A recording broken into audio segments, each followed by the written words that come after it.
J Squad. We gotta find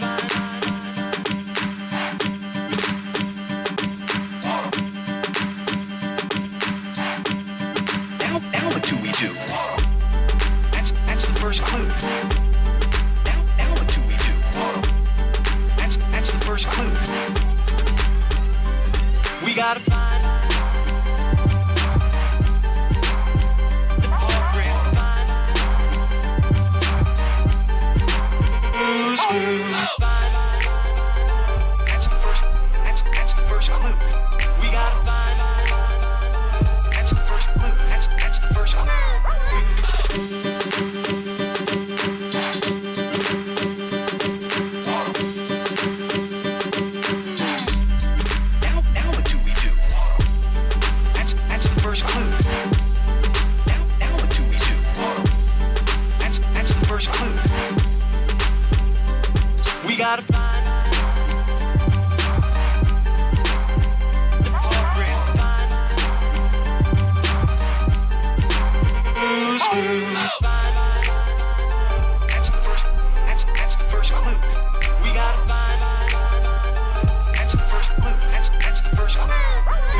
Yo, what is going on, everybody? How y'all doing today? Welcome, Deus. Welcome, Simon. Yes, we have another apology, another one. This one's not public, though. This is just the Discord apology. The Discord. And you're right, Deus. If he just does one more apology, just one more, he'll be forgiven. He will be forgiven. Oh man, Jeff just won't stop being, or not Jeff, excuse me. Noah just won't stop being Noah. He thinks there's something like wrong with his brain where he just has to keep trying to manipulate the subject. He's trying to hang on so hard to content creation, right? He wants to be a content creator. He wants to be um, famous for something. And man, you just got to give it up. You ain't meant for this life whatsoever. The things that you do have been pretty horrendous and horrible. Sure, Joshua. Sure, Joshua. Come on in. Come on in. I just witnessed the U.S. get massacred by Belgium. Well, you know what? We play the real kind of football. How many times are we going to have to do this? See, how many times am I going to have to do this to you, autistic man? Oh, welcome, Joshua. What's going on? Hello, hello.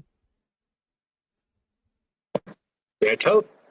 See, There you go. I There you knew go. I knew he was going to do something like this. Yeah, Only this time, he did it.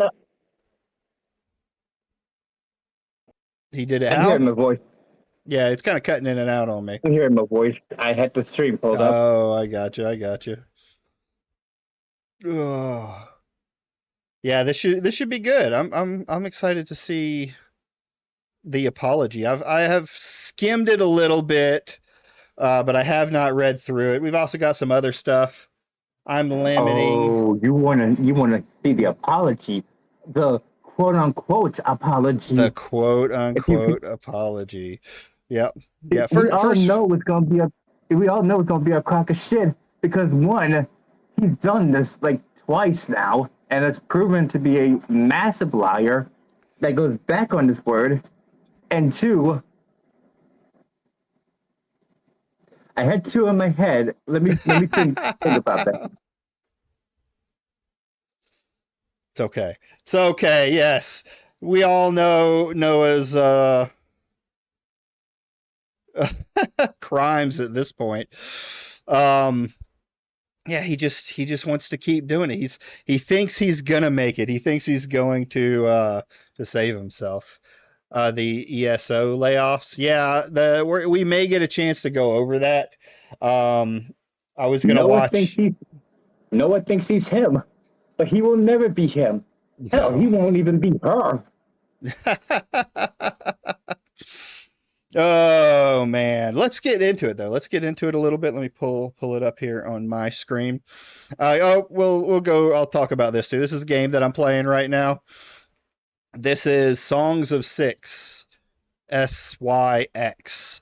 Just a little colony builder slash empire builder slash RTS, I guess, real time strategies. Fun game if you check it out. They're getting real close to 1.0, so I figured I'd buy it. And I've been watching it for a while, and I finally decided to pick it up. But anyways, let's get back to the content.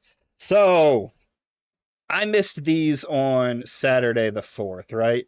4th of July doing holiday stuff, but there's been more revelations before the apology, and there's going to be something interesting in this apology. One of them is uh, reparations being given.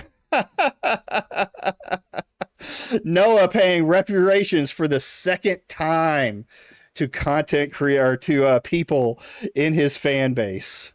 So Futures, friend of the channel, wrote, "We finally have a conclusion to the Otterly Noah drama.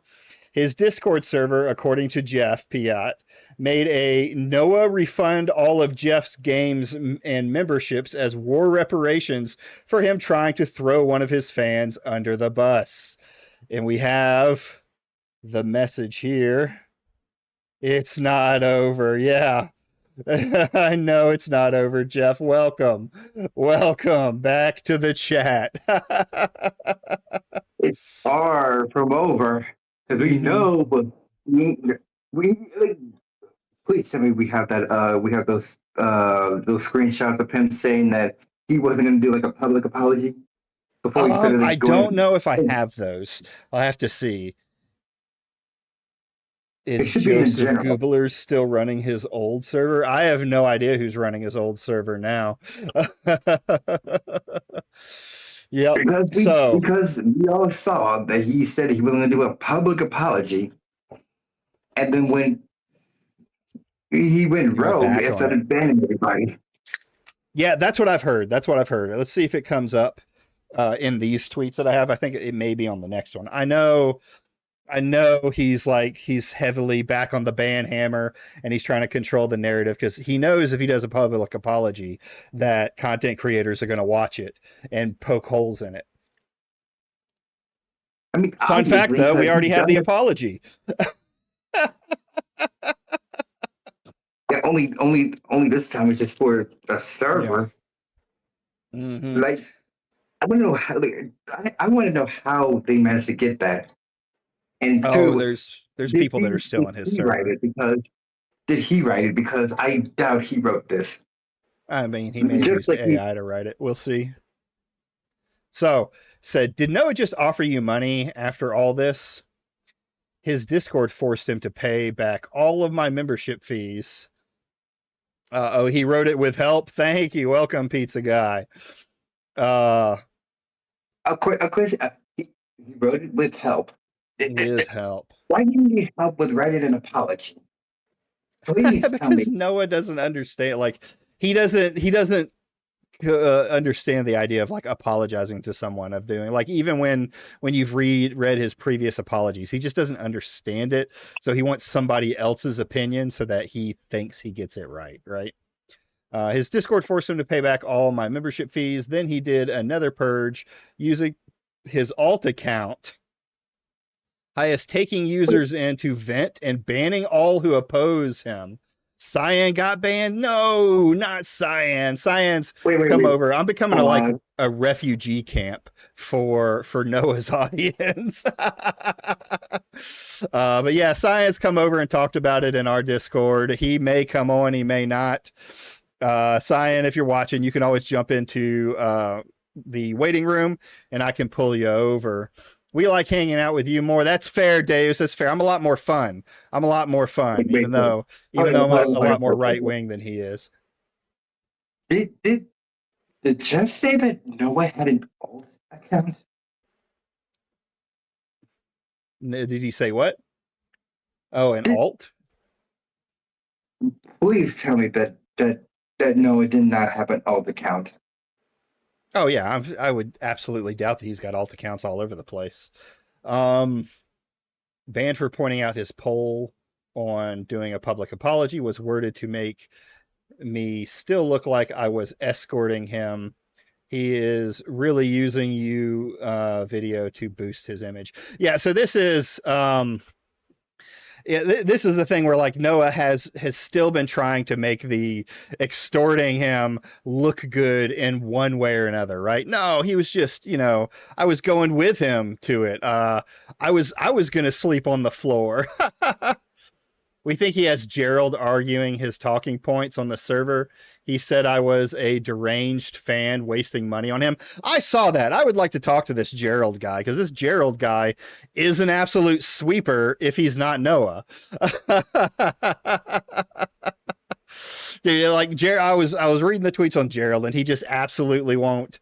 Like, he's ignoring everything that happened to try and like get a dig on Jeff in there, to try and make it look like Jeff is the bad guy.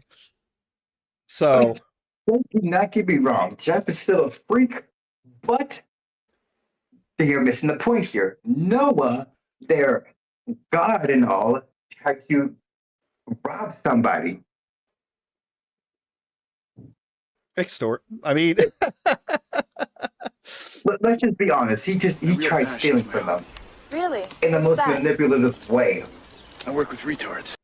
hey, thank you for the sub, or for the follow, pizza guy, over there on Twitch. Appreciate it. If that's your preferred platform, I am over there too. Dual streaming as we do. Let's see. So Up Here Future says, we finally have a conclusion to the Otterly Nora extortion drama, right? It is actually not concluded. Cyan is coming out. Hi, Lizzie, how you doing? It's not actually concluded. Former member here. The compensation was meant to be the first step. Oh, hi instead of hein. Hein. Second was server-wide apology, and third, public apology. But he banned some of us before that, knowing we'd tear his fake apology apart. He won't do public one. Yeah, I have a feeling Noah doesn't like being dragged across the internet. It bothers him. So, and he can't not watch it, right? This is the kind of guy that definitely looks up his own name. This is the same guy who will drag everyone else he deems quote unquote grizzly bears with no issue. But once he's on the chopping block, that's wrong. Yeah, I mean we've said it with a variety of things. Like he wants to do it all in the background, right? When it's involving him. He doesn't want to do it public. He wants to do it all in the background no matter what he did. There's more. We have more from Cyan. He fears streams now. Yeah. Well, that's just it. What he'll I'm not going to spoil the apology, but there's more in it about future plans for Noah. So Noah refusing to do a public apology for extorting fans and the banning members in his Discord for not wanting to capitulate on Noah sweeping this under the rug. How is anyone not supposed to look at this guy and just this guy is just unironically evil, dude? Like he should have a mustache. He's so fucking evil. A nice long curly mustache, and he should sit in a chair with a fucking cat that he's just petting, like, yes, I'm going to extort Jeff. Yes, I'm going to get a free hotel room. Ontologically evil, yes. Jeff, out of curiosity, you think Noah's aware of people's streaming? The Dr. Evil, the Dr. Claw of autism. Yeah. I'll get you next time. So I know, Lizzie, when you're asking Jeff that he has people, like, I've seen messages where he had, like, other people have mentioned me streaming about it. Whether he's gone and watched those streams, I definitely don't know. He says does not put his drama, but if you mention it, he wants you to inform him of the video. He has a beard. Oh, so let's see what Cyan says here. Here's another of his refusals. If the previous dodging attempt wasn't enough. Midge.com. I think this is the way. Okay, so the best thing is to perform an action, not just speak words. Wow, Jeff. What's going on, Griffin? Wow, that seems like logical, but you haven't done that a single time during this drama. Not once. By apologizing. He hasn't done it for all drama. All he's done is just look at a camera with them dead eyes, them dead fish eyes, and that monotone voice. Hey, everybody, this is Otterly Noah, and blah, blah, blah, blah. I say we're reading the script instead of speaking what's in my heart. So people could leave me the fuck alone. Hold on one second here. Yeah, it's just he wants to say the words that he thinks people wants to hear. He doesn't want to actually do anything to fix what he's done, right? He wants to just live his little life, be happy, and all of that jazz. He ain't never gonna be happy. No, well, he's not gonna be happy because he won't take accountability, right? All he has to do is take actual accountability for what he did, right? Admit that everything he did is wrong, not just do this shit where he makes this little fake ass apology. Yeah, where he makes this little fake ass apology, and Pretends And then camera not found.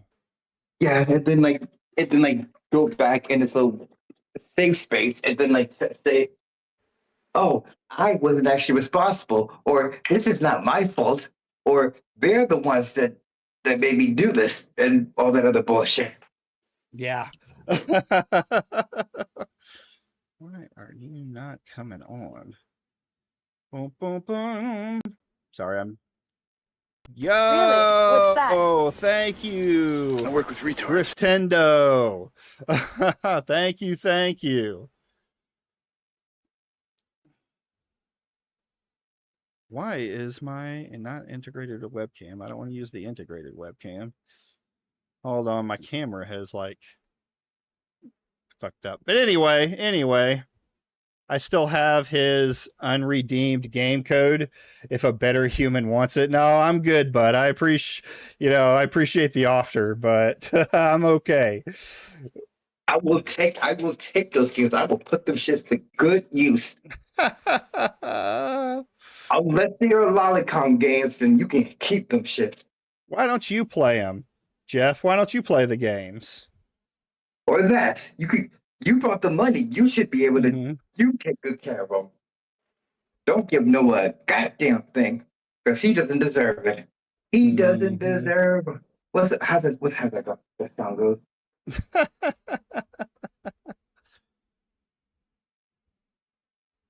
Why are you just not working? Oh well, I've at least got the voice. I may not be swaying like I normally do. My camera be acting up.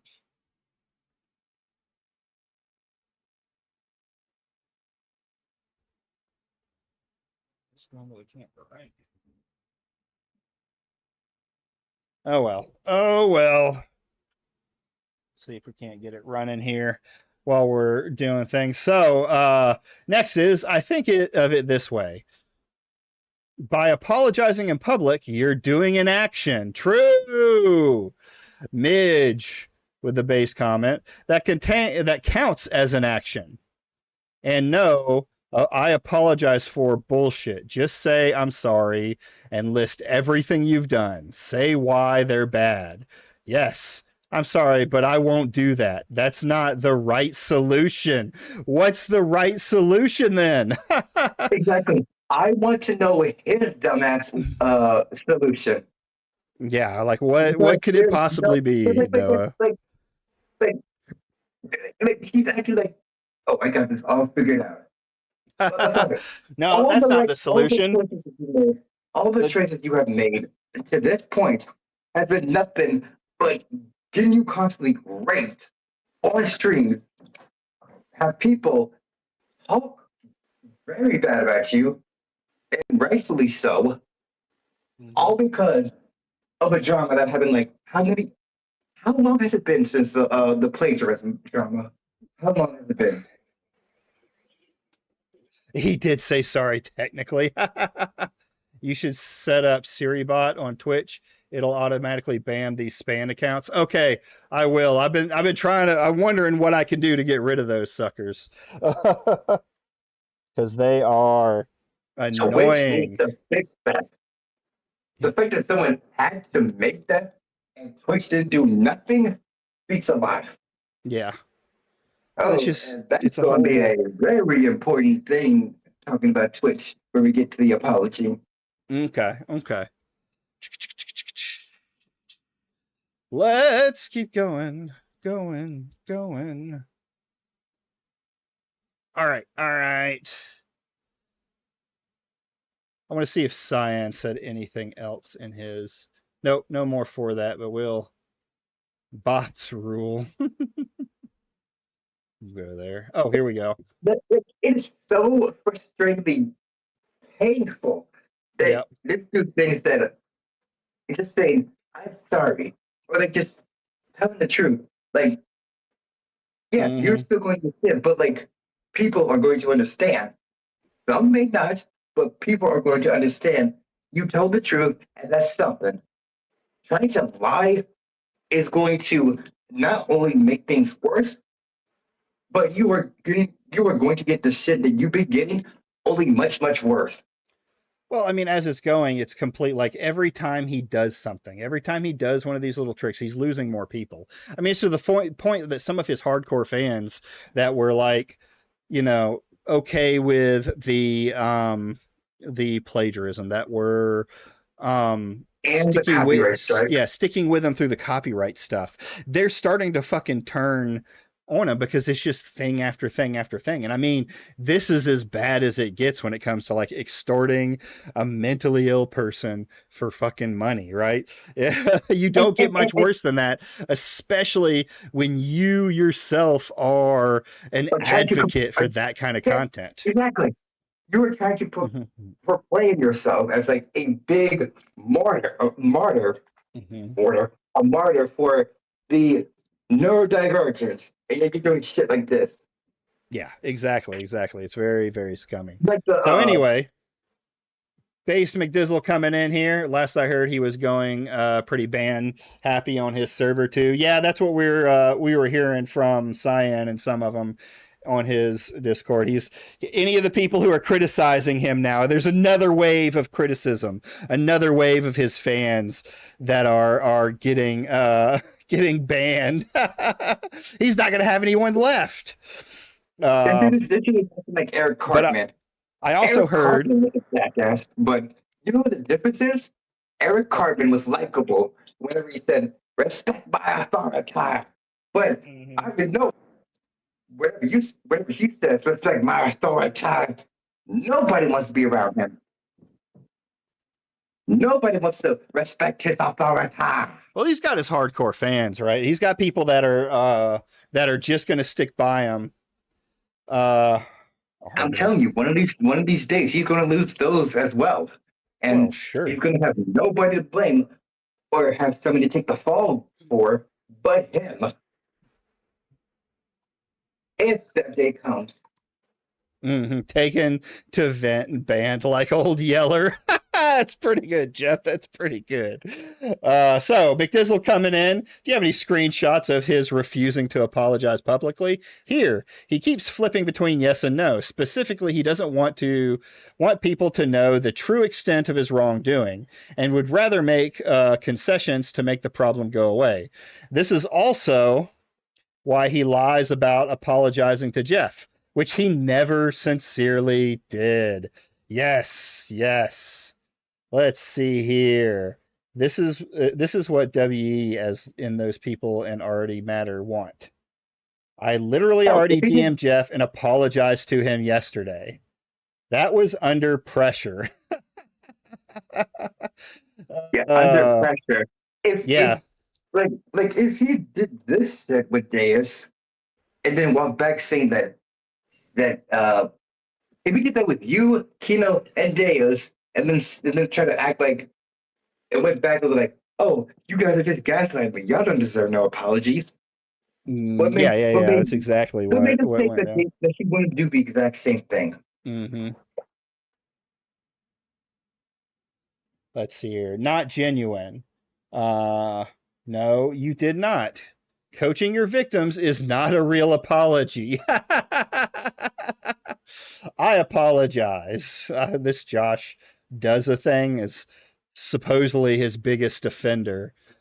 He started to lose the hardcore ones too. Yeah, I think it's coming down to people are just, I just realized this is all fucked up. Why didn't y'all tell me this is all fucked up so I could fix it?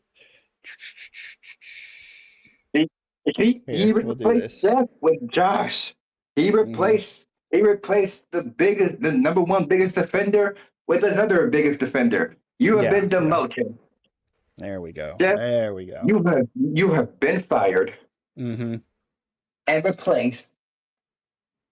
I no longer trust Noah fully as soon as the plagiarism was discovered, but I gave him the benefit of the doubt and the copyright strike. At this point, I've lost all trust. Yeah, I gave him the benefit of the doubt that he had, that he would move on to try something else. Like I told my chat in my Discord, like I wouldn't be watching any of his content coming up because it's I can't trust that it's real, right? Until we see that he's not getting called out, because I knew they would be watching, right?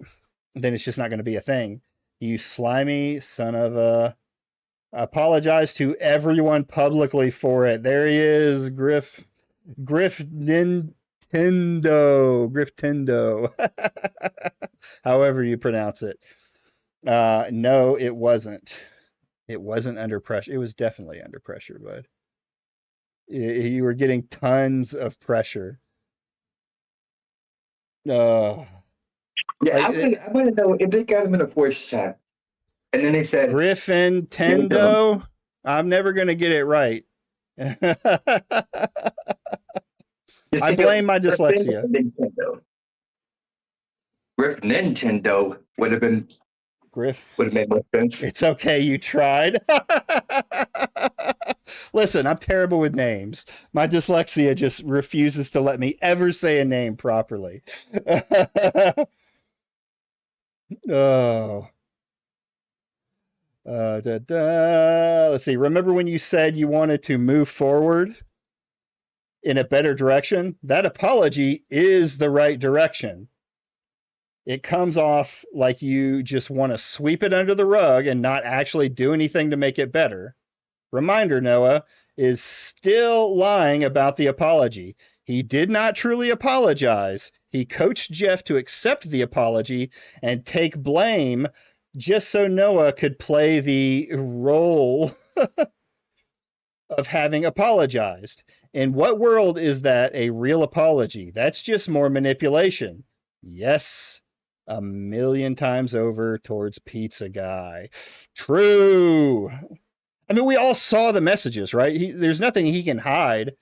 There's nothing he can come to say. Like, it's clear that he was still at that time trying to manipulate Jeff.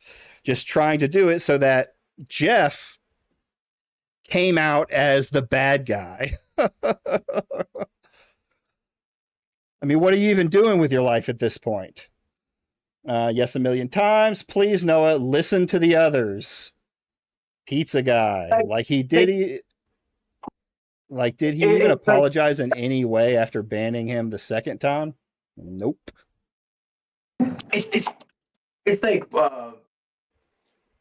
listening to his audio is like dumb for audience. It's like what got him here. Like, remember how after the whole confrontation with the plagiarism thing, and they all the people that were confronting him left, and then he immediately read a message saying that they were gaslighting him. Yep. Like, if you didn't listen, I love, like, you choose then to listen to your audience when they were, like, comforting you, but when they're trying to actually help you, you don't want to listen. Like, if I was Noah in this situation, I would actually listen to them. This, like, I know people say don't listen to your audience, but this is the one time where people are like giving you good suggestions on what to do in situations like this, and you still don't want to follow said help. Well, I mean, at this point, I agree with what Simon says up here. At this point, the best solution would just be to get offline, but Bro doesn't want to do that for whatever reason. He doesn't want to do it because he is addicted to the clout, right? He had an audience that was like all for him, that would do anything for him, that, were, gassing him up. As can happen online, right? Content creators can just become just as parasocial to their audience as an audience can become parasocial to them. So he wants that. He wants that fame and where it comes from. So he wants to keep trying, even though he's dug himself down. But I agree with you. This is one of the few times that I think a content creator should get offline. Like, this dude is like genuinely bad. Like, take away the router, take away your computer, take away the monitor, and put that shit in storage and never pick it up again. The problem is that if Noah finds a way to wiggle out of it, he will pull that ripcord as hard as he can and then manipulate people after. Yeah, that's the idea. He's looking for a way to make the story right. He's not looking to come to terms with anything. He's not looking to take any accountability for the things that he's done. He just will look for an out, and Jeff was his newest out to make sure that he gets put in the good light, right? Because if he can find a way to get put in the good light, if he can find a way to regrow his audience, he can say something like, "Oh, it was just those radical right guys trying to take me down. It was all bullshit," right? All And right. he's doing the synthetic man type of thing. Synthetic man, crazy guy, Mhm. a very crazy ass conspiracy theorist. He's doing like all these leftists are just putting me down. Yeah. That's Noah. But on the opposite end, Blaming Dickers 100% when it was absolutely a team effort. True. Dickers was the avenue that everyone like brought it up to, right? Not that Dickers didn't do anything, because he absolutely did his part. He went in there to the chats and things like that. But Jeff reached out. People like me and Futures and others started to spread it around, and then it got to Dickers and Noah's enemy, Noah's greatest enemy on the internet. But yeah, but he can't focus on all of us, right? He won't talk about me. He won't talk about really Futures anymore. After he's talked to Futures, he wants to stick to it's just one guy. Yo, Game Intrudes, what's going on? What's going on? Good to see you. We are just going over the Noah stuff. Let me pull you in here. What's up, Trude? Howdy, how's everybody? I'm doing well. it's been taking a long, nice, relaxing bath here. I've been almost finishing this grass, but it got dark, so I'm finishing tomorrow. No. Yeah, Wendy got distracted with another individual that they had beef with for a while, so I'm gonna let them cook on them for a bit. Wendy seems to do a lot of beef. Like that seems to be what she does with her channel, getting beef with people. Kino Flex probably already knew what the truth was before conning him on the stream to break him, coming on the stream to break him. No, Kino Flex didn't know, Jeff, when the you're talking about the copyright strike. He did not know that was going to happen. What happened is I got on Dicker's show defending Noah, and then, after talking to Dickers, I went to go Wendy is a guy. I went to find Deus, and me and Deus talked for a while. And Deus is the one, she told me that she was coerced into doing it, right? And me and her talked back and forth. She didn't want to give it away immediately. She said he was supposed to talk to her. So Noah was trying to get just her on the phone so he could try and manipulate her into this is going to be all right. He had told her he was going to apologize. And then after me and her sharing messages about what Noah said to us, individually, she decided to get a hold of Kinoflex and Callisto and pull Noah into a chat to gather him. So yeah, if you listen to the call, you can kind of hear the surprise on Kino's face when it happened. So yeah, that's kind of the story went. So now, boop, the apology. Can I shrink this down a little bit? No, it's going to do this stupid thing where it... All right, we'll do this. Bear with me. Boom. Then we Also, I will like to say I apologize if my mic is a little delayed. I'm on a slow laptop that is plays slow, so I do apologize if I say something and it accidentally cut off. You're good, brother. My camera's not even working, so my PNG tuber is just sitting here completely still except for my mouth moving. The pig is just having a nice day. Yeah, that's right. He's just enjoying himself. There we go. So this is, I've never used Pastebin, but this is Noah's server apology. I've been told in the chat and other things that Noah got help writing this. Of course, Noah can't write anything on his own. So we're going to go through this apology, and and see if he's finally won. See if he's a better person now. The arm holding the axe is moving. Yeah, I think that's a natural move for it, but like I can't turn my head. My camera is clearly not on. So either it's died or something else has happened. I live in Florida and I stream in my garage, and my monitors and things like that stay out here while my PC or my laptop gets to go inside. So I get some problems, we'll say. I scammed Jeff, but it's valid, so it's okay. The pig has no neck. Pigs don't have necks. Pigs don't have necks. Dang, you're right, though.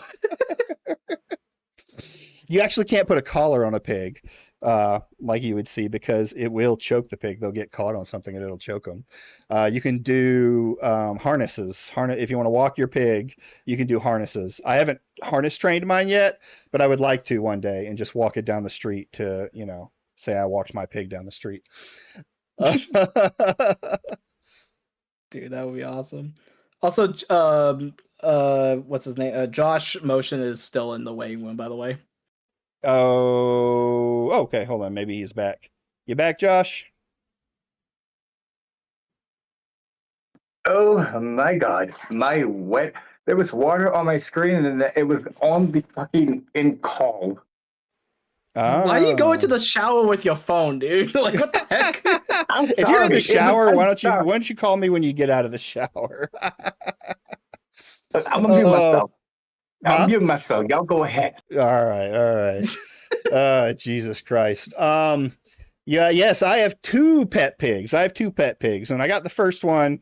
It was for my daughter's birthday, and a friend gave it to us, and he's a mini potbelly. Named Hammy. We call him, his real name's Archimedes, but we call him Hammy for short.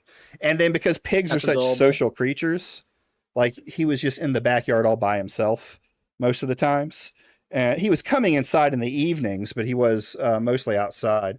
So we got another pig. Now she's half mini potbelly, but she's also like part big meat pig. So she's like double his size.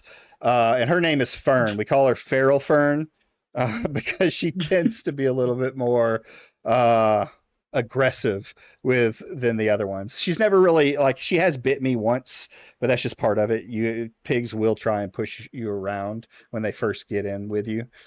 Oh my god, no, I love it. Shut up. Yep. If you want to, you can go into my Discord. I have pictures of my pigs in the pets area. I like taking pictures of them and putting them in there. But anyway, enough of the pigs. Let's get into this apology. I want to get rid of there. Here we go. This should be good. Hey everyone, I wanted to address, I wish I had the futures or whoever did Noah's voice. No, you gotta do it in the voice. Yeah. You have to do it in the voice. Hey everyone, I wanted to address something that has come up recently in the community. Last month, a user, Jeff Piat, was kicked from my server from the original Discord server. Last month, Jeff DM'd me asking to rejoin the old server, which, in frustration, I replied telling them that he could only rejoin the server if he paid me money. This was not the correct way to handle asking me to rejoin the server, and I immediately regretted it the moment when I said it. Bullshit. No, you didn't. No, Okay, real quick, if I may, if I may, real quick, isn't this just the same used for the plagiarism apology video and the same layout he did for the Deus apology video? Like, it's literally just the same first one. Yeah. It's the same format. Everybody, I want to address something, and blah blah blah blah blah. Continue. Yeah. So Griff. I'm just gonna call you Griff. That's what you get I'm sorry. One day we'll get on a VC and you can tell me how it sounds, and I'll probably still get it wrong, but at least you'll know that I know. You call him Peter Griff. Peter Griffin. Oh, Griff is fine. Well, technically, Keto Flex wrote one apology. True, Noah did plagiarize Keto Flex's apology. I forgot about that. I forgot. So Plagiarized it and then just changed one word. yeah, One but like, word out of the whole entire thing. who is like so frustrated? They're like, you know what? I'm gonna fucking scam this guy out of money. Fuck him. If he wants back in my server to post lolly, he can fucking pay for it. Ant did the first one. Well, Ant helped us supposedly with the first one. I don't know that he wrote it for him. Plagiarizing an apology. Truly anything is possible. He It proofread is. the first one. That's what I heard. Anthony proofread the plagiarism apology.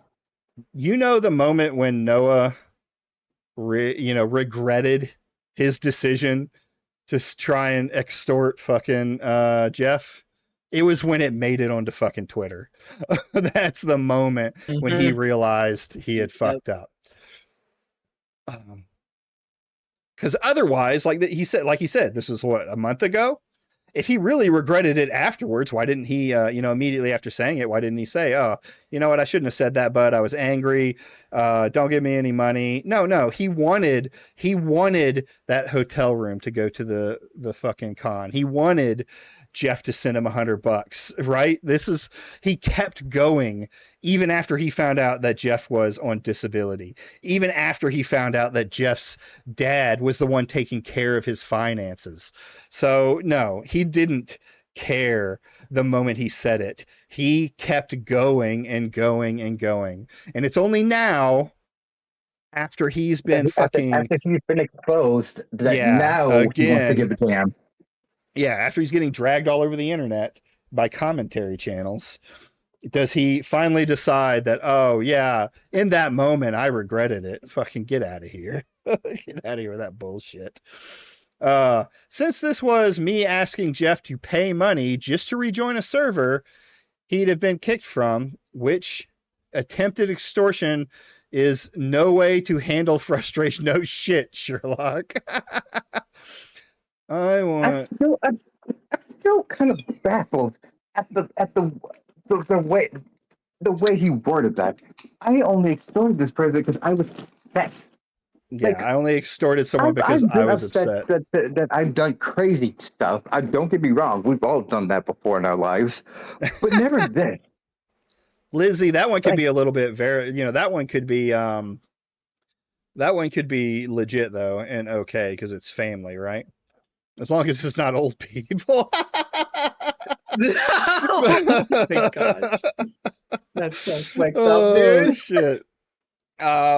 But yeah, like what makes it worse is it's not just some guy. It's not just some guy. Nicholas Diorio put out a 2-hour video on Noah earlier today. Yeah, definitely getting dragged by commentary channels. I mean, he's the one that did it. He's the one that pushed himself out there, and now he has a 200,000 sub YouTube channel, putting his shit all over the place, right? And it kept getting bigger. Oh, I do not want to clarify. I do want to clarify. I didn't receive any money from Jeff in this moment. And the conversation shifted almost immediately after I said this. No, it fucking didn't. Do I have to pull up the fucking messages? After you talked about extorting him for money, you continued to push the extortion for money. He goes, I'm disabled. I don't have any money. Oh, when do you get your disability then pull check? Up your Cash App. Yeah, now pull up your Cash App. I don't and trust you. Send me $100. Oh, your dad controls all your money? Hey, go talk to your dad and tell him to give you money. He's acting like he's a godfather. Give me the money, or I send the men out. Nick also went over him today. That sounds it. How is he 2 hours of content? Jeff, I don't know how he's under 2 hours of content at this point. There's so much you can talk about with Noah. Noah's a gift that keeps on giving. Yeah. One day at PAX West. And it's not even Christmas or our birthdays. Right? He just keeps giving out the goodness of being a dumbass. Yep. So I didn't get any money from Jeff this moment, and the conversation shifted almost immediately after this, choosing instead to find out more about Jeff's mental condition. I don't remember any of that. And why Yeah, I he don't. spams. This is just him a trying to bad- sound better, right? Trying to Yeah. choose, trying to choose to find out more about his mental condition after being told that learning that he has a mental condition and it's on a disability check is definitely learning when you say, okay, give me $100 so I can so I know that you earned my trust. Well, here's the Oh, thing. you don't This have is how you $100? No, get your dad over here and tell him to pay me that 100. So here's how you know this is a lie. The messages already say that it's a lie. He's saying this for anyone who hasn't read the Discord log. When Jeff mentions that his dad owns his finances, he mentions that he has compulsive spending disorder, and that's why his dad controls the New tip finances. 5 from Lissy. Thank you, Lizzie. Thank you for the 5. I appreciate it. So if you ever want to, you can go down into my coffee and tip. Did you try to put in a TTS? Because I do have TTS on there, so you can write a little message. Let me make sure. Sometimes TTSs can be very stupid. What the god? Yeah. Sorry, I just saw something on Blue Sky. It Why freaked didn't me it out. go? Man, coffee gets me every time. I just fixed coffee. Let's see what you said. Let's see what you said. This is for the pigs. Yes. Let's see if I can get it to play. Nope, I probably can't, but that's oh well. It didn't do TTS. Just take my money. I extorted you. I extorted you. Let me make sure I have my T. I'll make sure my TTS is set up right again. Because I just went through and fixed this.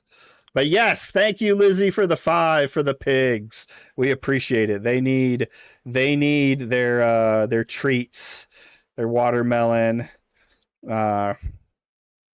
Let's see here. Yeah, so I mean, this is just a complete lie. Yeah. Why he spams instead of just getting frustrated. In fact, we have the whole logs, and I don't remember any of this in the logs, unless they were some of the stuff that he deleted. My local farm team is the Iron Pigs. That's awesome, Jeff. That's pretty cool. I like it. Honestly, I'd say Noah is actually worse than Chibi level of lolcow. He's Kodiak yes. Well, I mean, Chibi, Kodiak have all scammed money out of their audience for things through like GoFundMe's. So like Noah just does it more direct. He doesn't go for a GoFundMe. He just goes straight to the person who's like, hey, you, give me money. You can get back in my Discord if you give me money. Oh, where is... Instead of just getting frustrated and demanding money, regardless of how it came about, it was wrong thing for me to state to him. I realized it then, and I realize it now too. You see, he's just trying to say like, I always knew I was wrong. Oh, you definitely knew. You definitely realized when you were saying, get your dad to give me $100 immediately. Yeah, you definitely realized it. You're only realizing it now because you got fucking caught. True. Turn on TTA. It is on. I mean, why else are you doing this quote unquote apology? Because you only doing this because you got caught. Yeah, I mean, what can you say? All right, hold on. We're throwing a test out here. Send test alert. New tip 3 from someone. Test alert. See? Why didn't it work for that one? Some bitch. It just didn't like you. I don't know what's going on, Lizzie. It doesn't like Lizzie. But we'll fix that. I'll beat it into submission.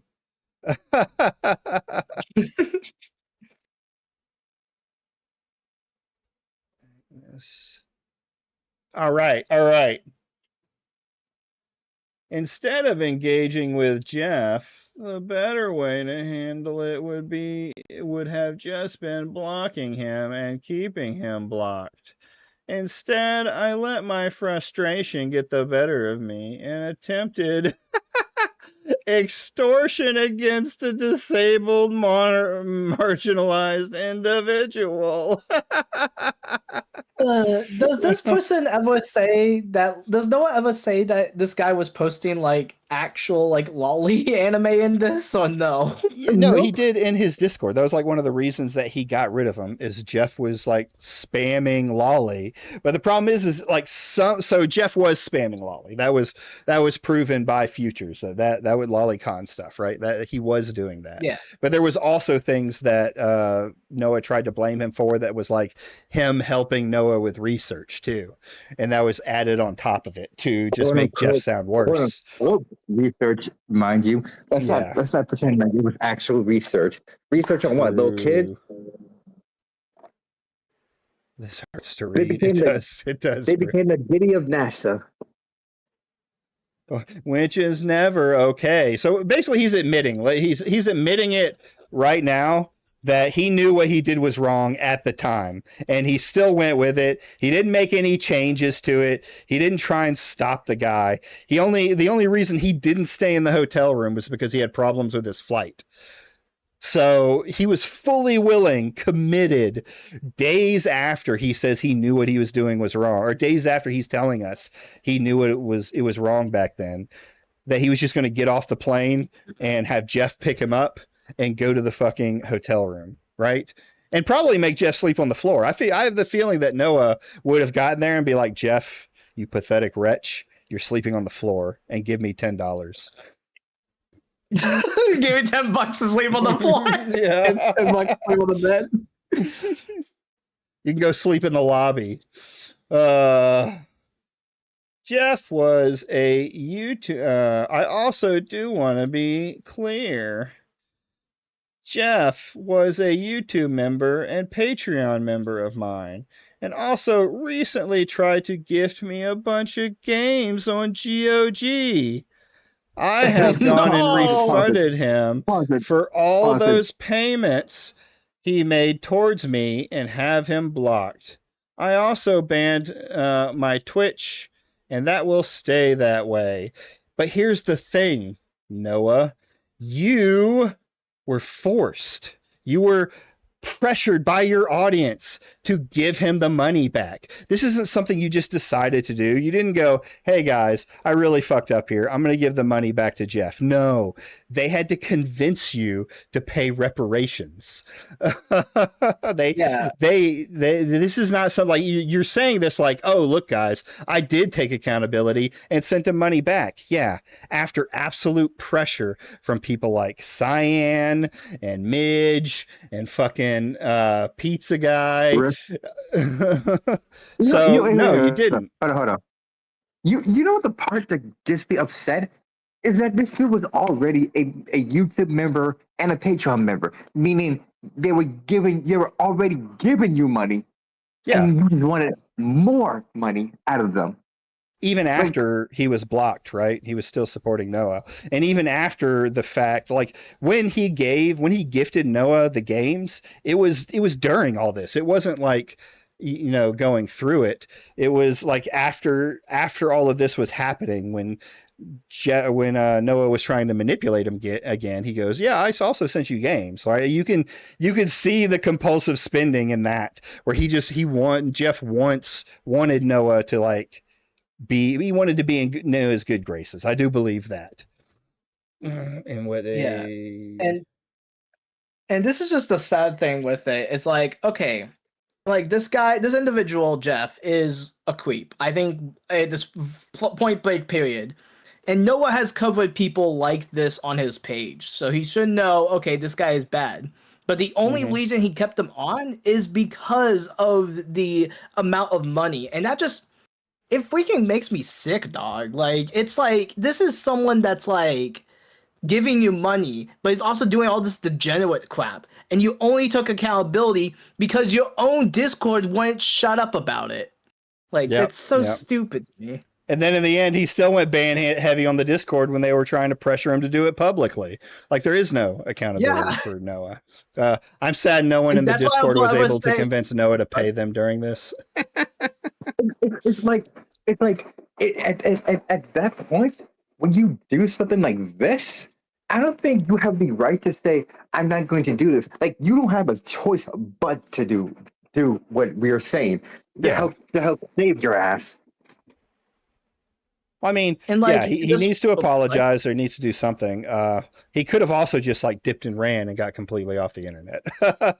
Yeah, like that's the smart choice, is to just get up and go. But what I was going to say is that I think I said this on Blue Sky.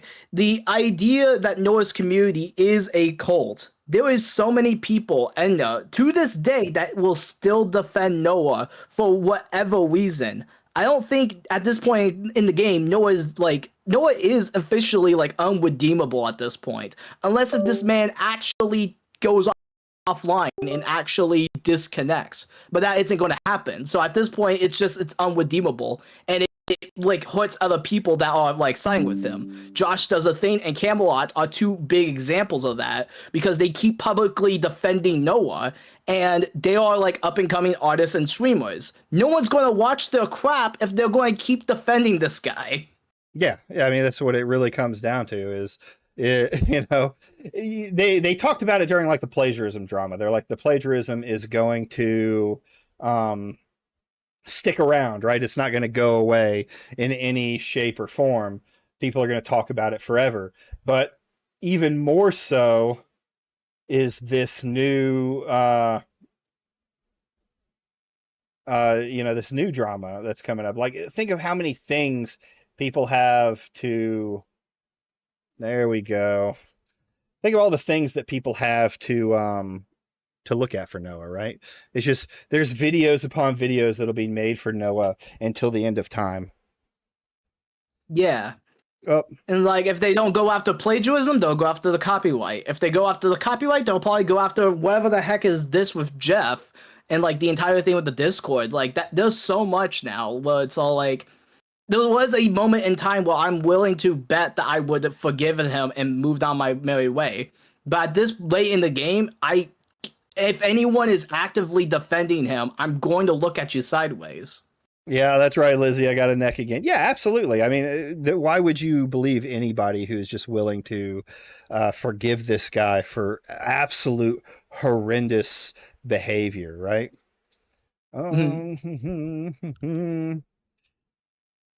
Let's keep going with this pathetic wretch. I honestly think it's crazy how many instances of internet drama involve a guy named Jeff. True. That is wild. Just never trusted Jeff. The sad thing is I have an uncle named Jeff. I do too, actually. I do too. I honestly think there needs to be some kind. I honestly think there needs to be some real changes on how I handle things in the community going forward. If I want to keep this space truly drama-free, I mean, it seems pretty simple to me. Don't extort people. Don't plagiarize people's work. Don't falsely get your artists. people. Don't falsely copyright strike people. Like, all the dramas of you're making, Noah, you're making, which I honestly do. Yeah, everyone hates drama when the drama's on them. A lot of my reckless actions have caused people in my server and around me to feel unsafe, which I don't want.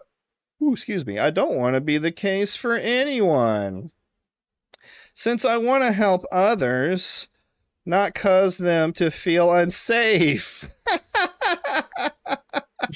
Yeah, I wonder why they feel unsafe in your Discord. You could get extorted at any moment in Noah's Discord if he feels you're pathetic enough. Not to mention, because of like the amount of A-loggers, like other people are just going to get caught in the crossfire with this. And like, Yeah, they should be in the server at this point, but still, they're just like normal chatters. Like they're just like regular people that were fans of Noah. Like you have to realize they're just like actual people that are just like, oh, I like this guy's autism content, and I don't look that deeper into it other than join the Discord. Because I used to be that way. Like if there was a creator I liked, I would join the server. I wouldn't interact in them or wouldn't do anything. I would just join just to chill, you know? Yeah, I mean, most people who follow a content creator don't even like necessarily jump into the Discords and stuff like that. It takes a different person to jump into Discords. But even if you do, most people aren't like hardcore adding, content to it. You may talk here and there, depending on what it is, what kind of server it is. He removed the evidence. He told me to do it. Yeah, I know he did. I saw him tell you to remove the evidence. I will pursue the Discord and get the vibe check. Thank you, Liz. You're a true hero. Let's keep going. Hold on. What did I do it? There it is. There it is. The YouTube account is your only social media. For mine, it was a long time that it was that way. Discord was like a gaming platform for my friends so that we could just talk. I'm in private Discords with my friends. Now, over the years, I've gotten into other ones like board game wise and some of the drama channel stuff, or the commentary channel stuff, I shall say. Oh, yeah. But even then, I'm not very active in a lot of them.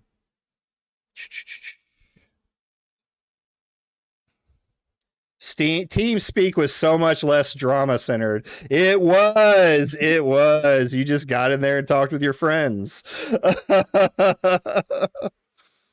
Can we have hit the F in the chat for Skype, everybody?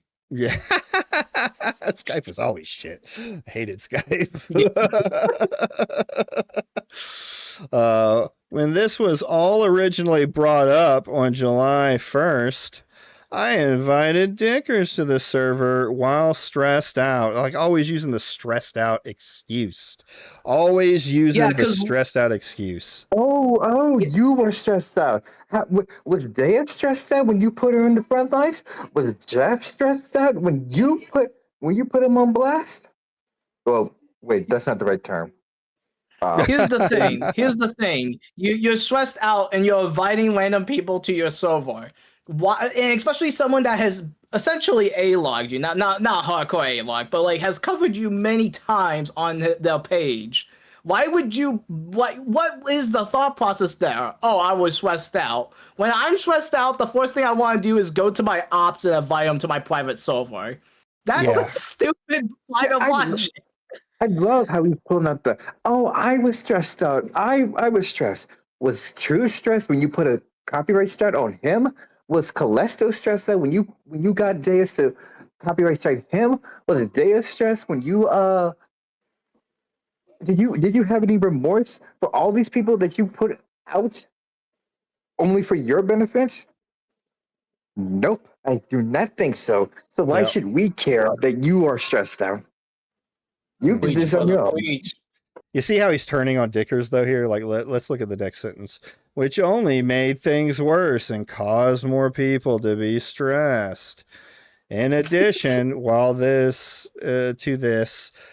situation was being discussed amongst the members, the mods and me began deleting messages from members discussing it, and also timing out people and banning, which wasn't the right move at all. But yeah, it's like I brought Dickers in and it made it worse. I love how Noah says that, like, let's stop talking about drama, and they keep talking about it and talking about it, and it got to the point where he actually got someone who talked about drama, especially him, in a server. Yeah. Like, well, it's like, do you want to stop talking about it, or do you want this publicity? I mean, what it is he wants it to go away, but he's Streisanding affect it. He thinks if he can control the narrative, if he can keep it out of his Discord, he won't have any problems. So the problem is the more he starts banning people and doing all of that, the more people start noticing and start saying something, right? Especially when you've got more long-term members and more hardcore members being banned from the server for talking about it. He means his drama, yeah. Members, the mods deleting message, and this is not right at all. Now that I'm in a better headspace, it's much easier for me to discuss this fully, lay out what happened, and say what's going to happen in the future to make things better. Too many leaks to plug, lol. Too many burned bridges. Everybody was leaking in Noah's server by the end of it. Everybody. In order to improve myself. On the headspace headspace comment, I don't think he was ever in a better headspace. Yeah, I don't think he was either. I think he's still stressing out about this and trying to do damage control. And they're all here now. I mean, it's fine. I don't mind being a refugee camp for Noah's former fans. In order to improve myself and how I handle things, I need to take an indefinite hiatus from YouTube and just focus on Twitch and this personal Discord server. I was never Noah, thank you. I was a never Noah, thank you. Noah wants better headspace. On YouTube and just focus on Twitch and this personal Discord. You know, I notice how I use personal server because now it's not public anymore. He has to keep them isolated from the rest of the internet. And he didn't capitalize Discord. True, I'm not going to make fun of his writing. I am dyslexic as hell, so my writing is atrocious. My typing is atrocious. But that does not mean we are feel free for going to y'all. criticize what he says. That doesn't mean we're going to criticize. We're not going to criticize what he says. Right. Especially when we know all of this is just a bunch of crap. Yeah. Yeah. Here we go. We're going with Noah hates grammar. I also want to bring up here, since I've mentioned it on Twitch before, but I've been seeing a therapist for over the past month. And it has thankfully been an avenue for me to talk about situations like this and discuss better ways to respond to situations in general. You know, who is the freaking therapist? Star Giant Productions? Like, what the heck is this? Yeah, that therapist was really helpful when you started banning people and then making shit even worse. That therapist definitely, like, I want to talk to this therapist. Bro, how would you explain any of this to any non-online person? I don't know. So therapists aren't going to, like, therapists deal with people with mental health issues. So they deal with people who make really bad decisions all the time. You know, some of them very bad decisions. So yeah, this is something that a therapist would try and talk him through. And even talking online is not that much different from dealing with the family situations, right? Someone like Noah would probably extort family too. Oh, that's freaking scary.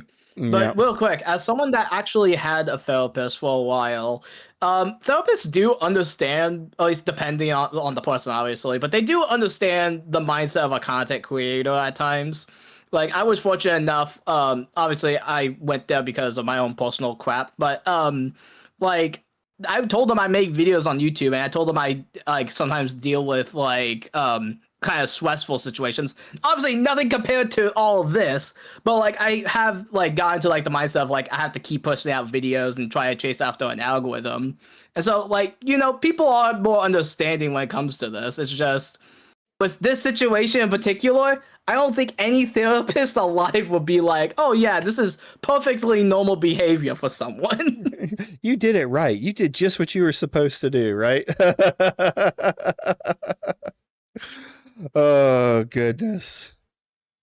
I'll be asking about some of I'll be asking about some of the things from this particular situation in my next session with him. I think Twitch has actually been a healthier avenue for me to keep advocating for autism. And I do What happened think to all the that Twitch slandering? I I'm sorry to don't cut you ask off, me, but buddy. jeez. I mean, it's just he's trying to move platforms because most of this stuff is on mainly YouTube. So he thinks if he just goes to Twitch, it's all going to go away, right? No one's going to talk about him anymore because Yeah. he's not on the platform. I do think there are generally a lot of passionate and great people I know through there. Is this true, Deus? Is he getting back in with your people, all the people on Twitch? I want to continue to be someone that can advocate for autism and mental health by extorting them to the best of my ability. Oh, And yeah, I think, you definitely showed us the light when you. yeah, What's the lesson here, folks? dude, For those who have autism, what's the lesson here? Extort your fans. That's the number one lesson. I'll see you in the next time. Stupid. oh man, but like, okay, imagine being in the real world, right? You're at a job where you're advocating for mental health. You know, it's what you want to do. It's your passion. But then you extort somebody in that group. Do you think you're still going to have a job? Twitch is less Like, mean and he no. bans people who discuss drama. True. Imagine telling a therapist, okay, so Kinoflex, Dickers, and Callisto cornered me about a DMCA. I told my artist Deus, like, I already feel crazy trying to say it. True.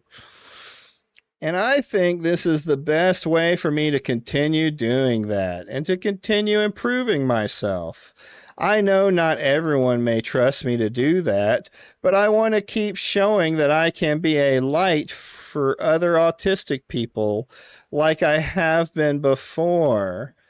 Thank you for being a great community, and I'm glad I could discuss this. I'm confident about improvements. Like, No, you ain't. how many times do you have to? I love how he says he wants to be a light, like he's goddamn God of all people. Oh, He's the autistic God, and on Yeah. the 8th day, autistic God said, "That's heckin' valid." That's That's heckin' heckin' valid. Can I get an autistic amen? Autistic amen. I don't even know what that sounds like. Dicker's Kinoflex. And Callisto walk into a bar and skin an otter. But here's the thing, like, he's not like, why should anyone believe this guy advocates for mental health when he actively was harming like a mental health person? Like, he was extorting the guy for money just to get back into his Discord. This isn't him just making like, oh, a little oopsie, I said something mean to an autistic kid, you know? No, I won't do that again. This is him actively trying to get money out of him, right? Mm-hmm. And the crappy thing about this is just it's again it just proves to me that like you are essentially a lopper in the autism community, and that sounds so stupid, right? Imagine, if you will, just claiming that you're like the biggest autism supporter, and then this is how you treat your ops. Again, not to mention people like me and Deus. Like, we are actually, I don't think Deus is autistic. I will take that back if I'm wrong, but like, we are also openly autistic. Like, I've made that clear to you, and you still treat me this poorly. But you treat arguably Jeff worse because you're actively trying to take money from him. Oh, he also labeled you as a homophobe. Yeah. And so like he was actively like trying to downplay the entire situation, and two, make you sound as worse as possible in that situation, right? Like, you were just like constantly abusing this Cherry person.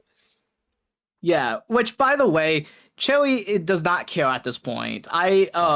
there's definitely like Chili was just trying to like move on past this, and then Noah basically grabbed them, brought them into the server, and then started talking about some, oh yeah, Truges actually doesn't understand the human body. I'm like, dude, you're dumb. Like, okay, whatever like conversation we had about that, it doesn't hold a candle to stuff like this. Like the stuff with me and Chili is nothing compared to all this. Like, Yeah, jeez. exactly. I can't hear Cherry without doing the thing. I don't even know what that means, Lizzie. Is it the thing that Can we talk about how like no, can we talk oh, about how sorry. like he wants to be a light? Like he has perched himself in like a pedestal for like he basically thinks he is like Jesus. Oh well, the 10 commandments of autism. Thou shalt not be extorted. Thou shalt not this and that. Like he is fucking Moses. Yeah, well, I mean, And God has like touched him. well, it Yeah. was the same thing with the grifters, right? He has an ego. He has a huge ego that he has to stroke. So he wants to be like he doesn't really. I don't believe he actually cares about autistic people in any sense of the word, right? It's more of he wants to be in this space as the content creator involved in it. Like all of this spiraled ever since he got pulled in to the culture war. Mm-hmm. Yeah, And well, now he's that doing- was his videos started getting like popular. Culture war is always a what's the word for it? Like a hot topic online. It's not hard for him to say like no one is going to really question him from his side. That's not something that happens on really either side of the culture war. They don't question other people's beliefs. They don't question their own. They just sit in little hug boxes and say the things that their audience wants to hear is really what it comes down to. And unfortunately, that's what he had for a long time. Until oh, so that is the current Noah drama. Current Noah drama that is happening around here. Going to you don't call out people in the group unless you can 1,000% guarantee you can win. Yeah, I mean, I suppose that the problem is like once you call them out, even if you can 1,000% win, generally everyone's going to do blood sports and they're going to team up against you, right? Because there's no bad tactics, only bad targets.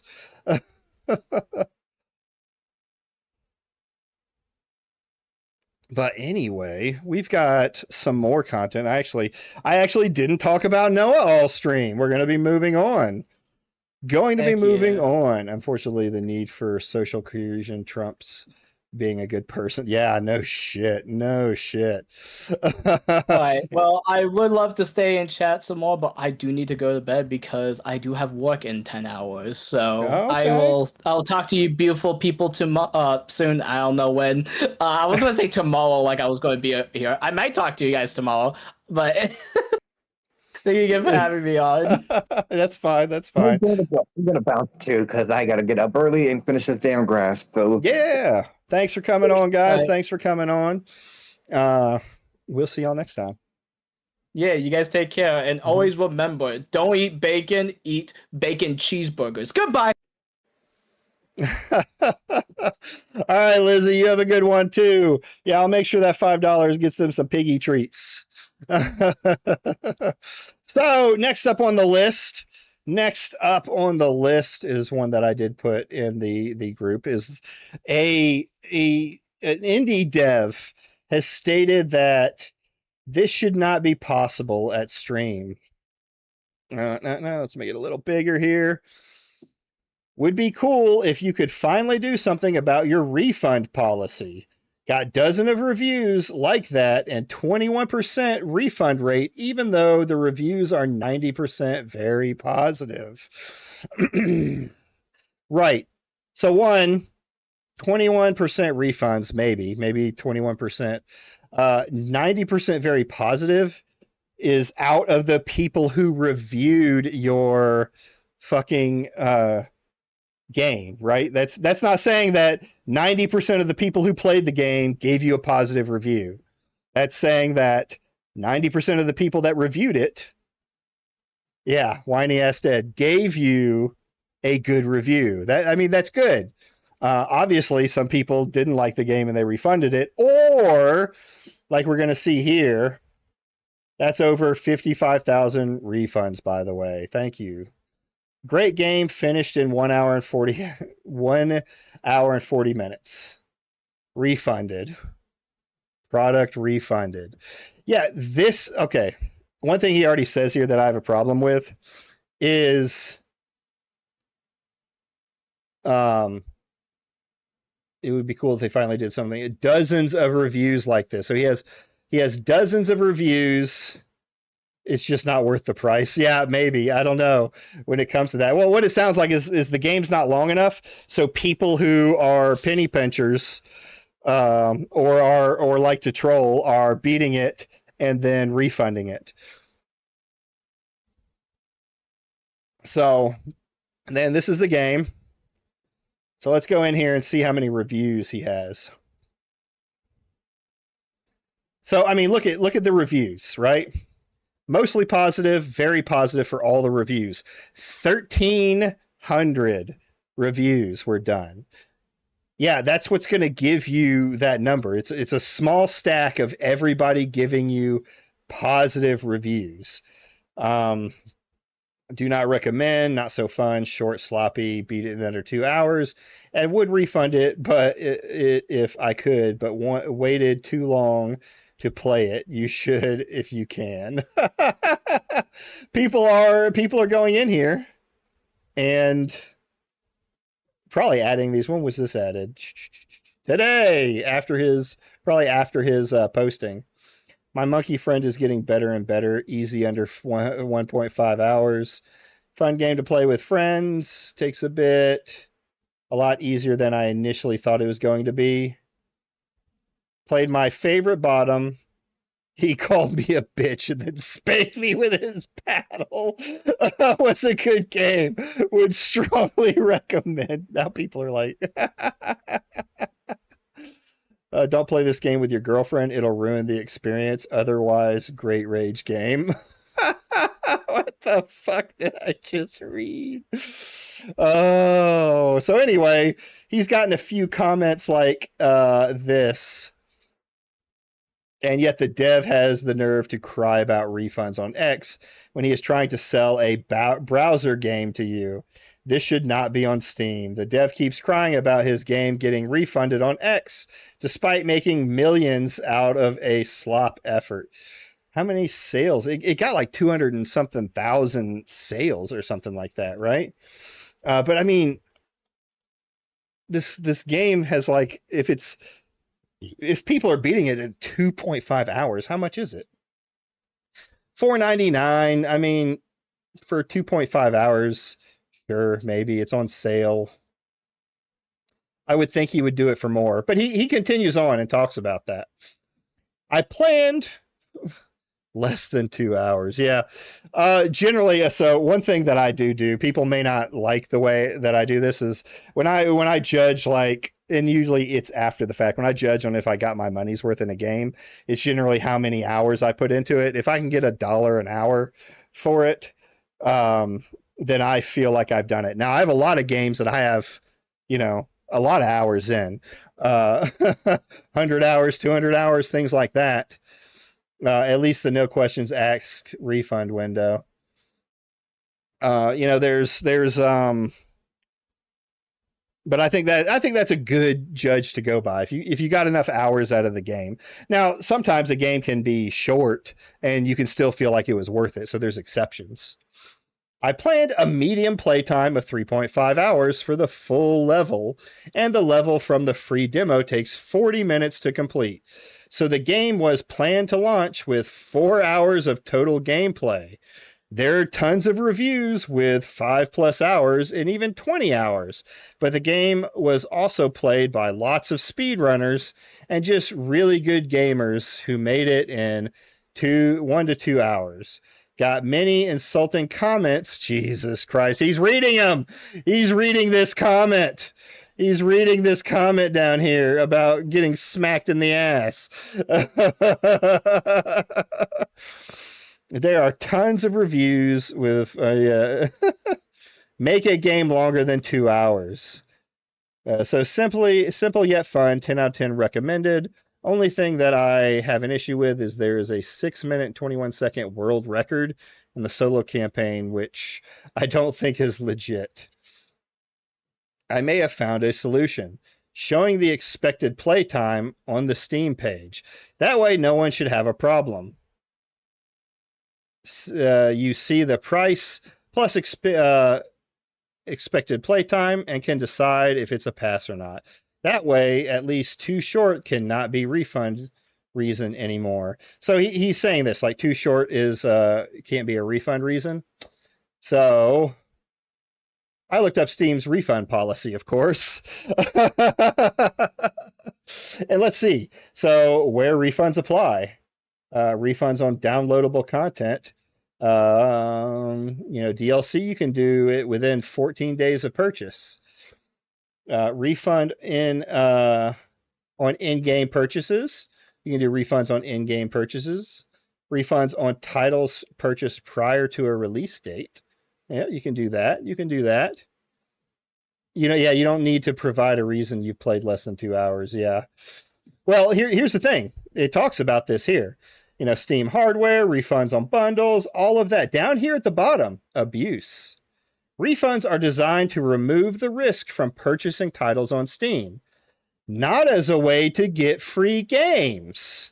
Like a 2-hour game, under 2 hours, and you refund it. So they already have the policy right here. If it appears to us that you are abusing refunds, we may stop offering them to you. We do not consider it abuse to request a refund on a title that was purchased just before a sale and then immediately rebuying the title for the same price. So it already says in here that that's not the intended use, and they have an action that they will take against you. They will stop you from being able to do any refunds. So it's already taken care of then on there. If you want, report to Steam, I'm sure you have a developer means to talk to Steam and say, hey, I had 22 something refunds on the game. Can you check these games and see if they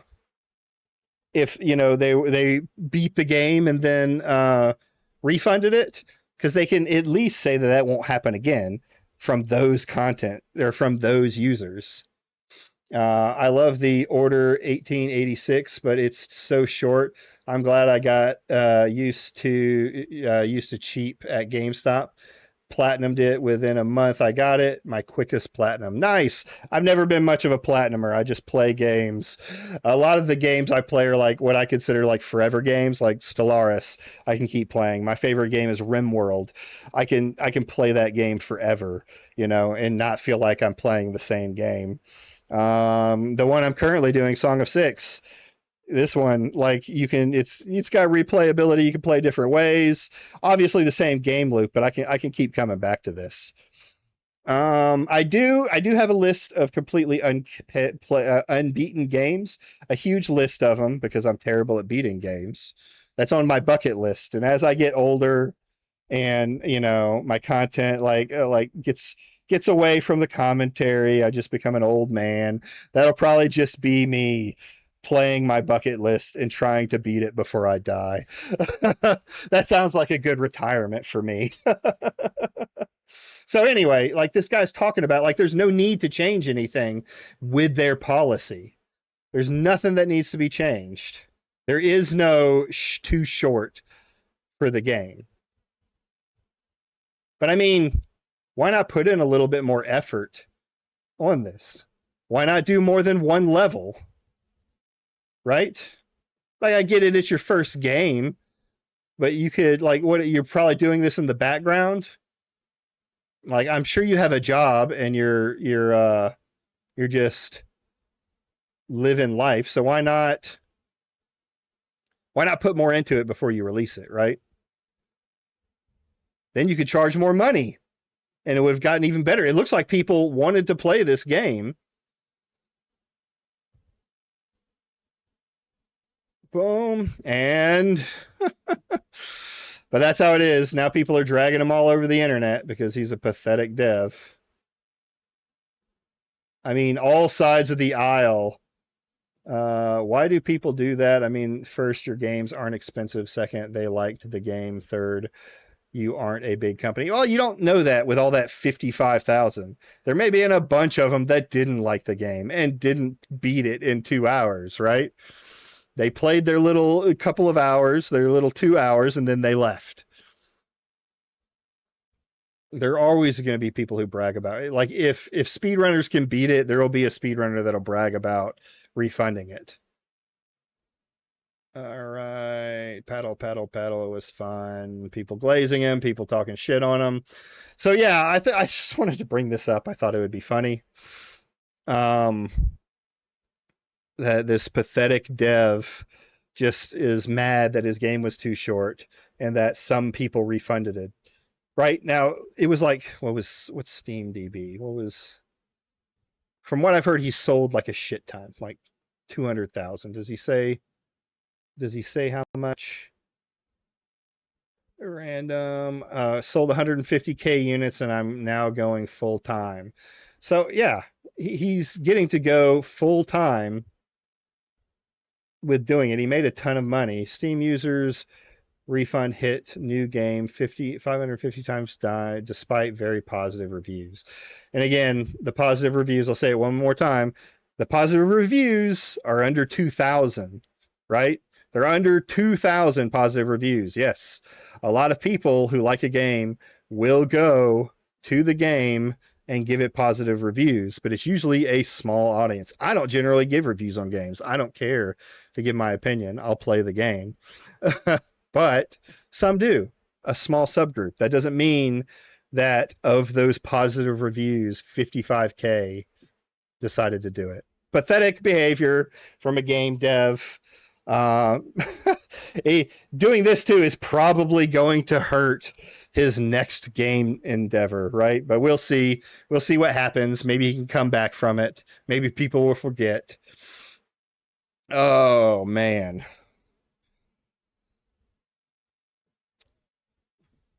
Another note not tomorrow, Saturday, Kino Flex and Simon are going to be coming on.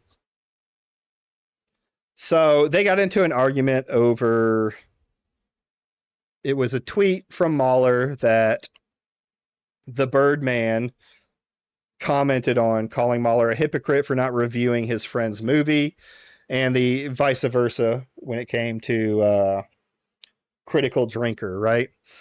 And KinoFlex and Simon have differing opinions on it.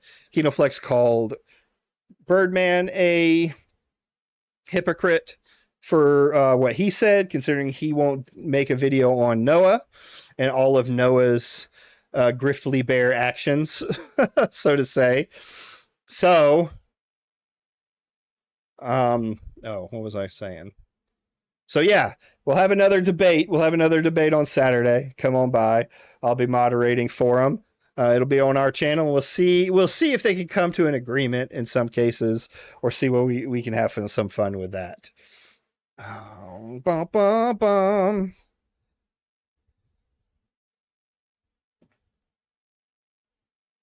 Paddleboard. I was expecting some of that content to be a lot longer than that.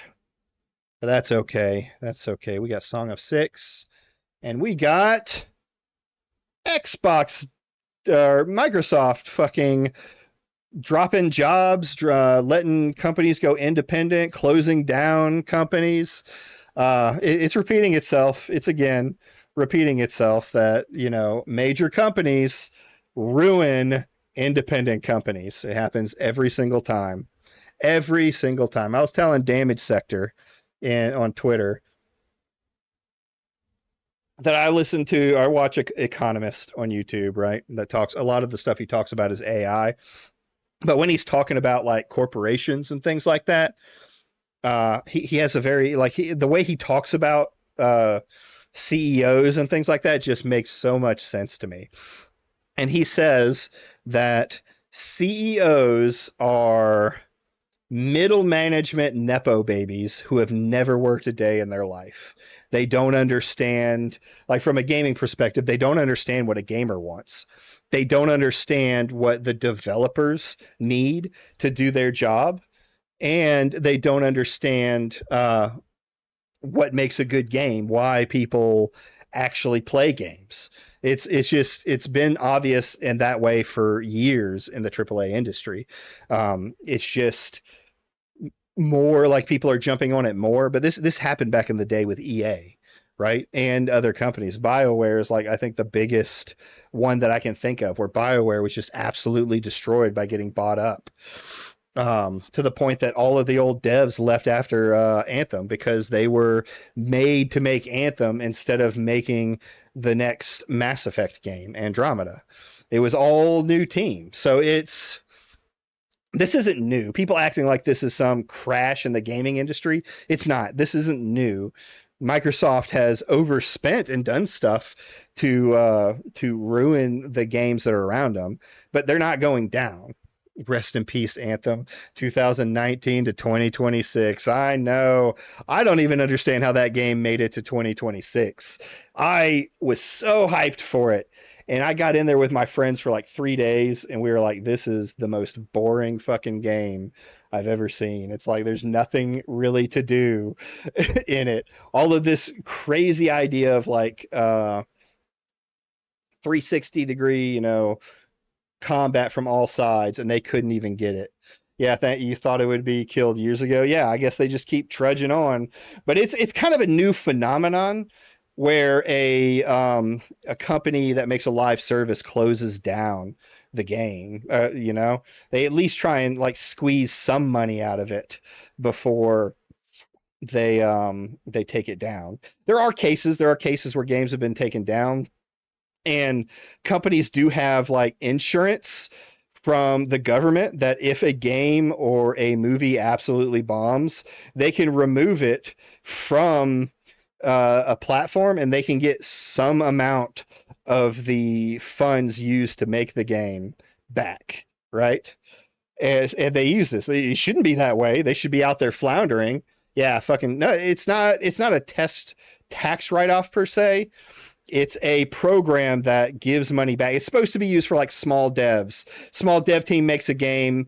The game does incredibly poorly. The game dev can not completely crash because they're a small company. Based off of one bad game, they get some of the money back and they try again, right? But corporations use this too, just to get money back. Disney uses it. EA has used it. Different things like that. But most of the time when it's a live service, because they're so expensive to make, they try and get as many microtransactions and things out of them as they can. This is why we can't have nice things. The nice things get abused. True. I've said for years that corporatization of anything is bad. It almost always makes a weaker product. And I will say it does lead to a weaker product, right? It no longer becomes capitalism, it becomes corporatism. So this is of course Jason Schreier, I think is how we pronounce his name. Pretty well-known journalist. We're going to see what he has to say about this gaming crash, about all these jobs getting lost, all these studios that they're getting rid of to save money. And was it Microsoft was the one that closed down a company that had a successful game, didn't they? That one game that did really, really well, and they still closed down the company. I'll come on and talk about the state of gaming if you want, but I don't know if you have other topics. I don't really have other topics right now. I was going to watch this Jason Schreier video, and that's about it. And play some songs in the background.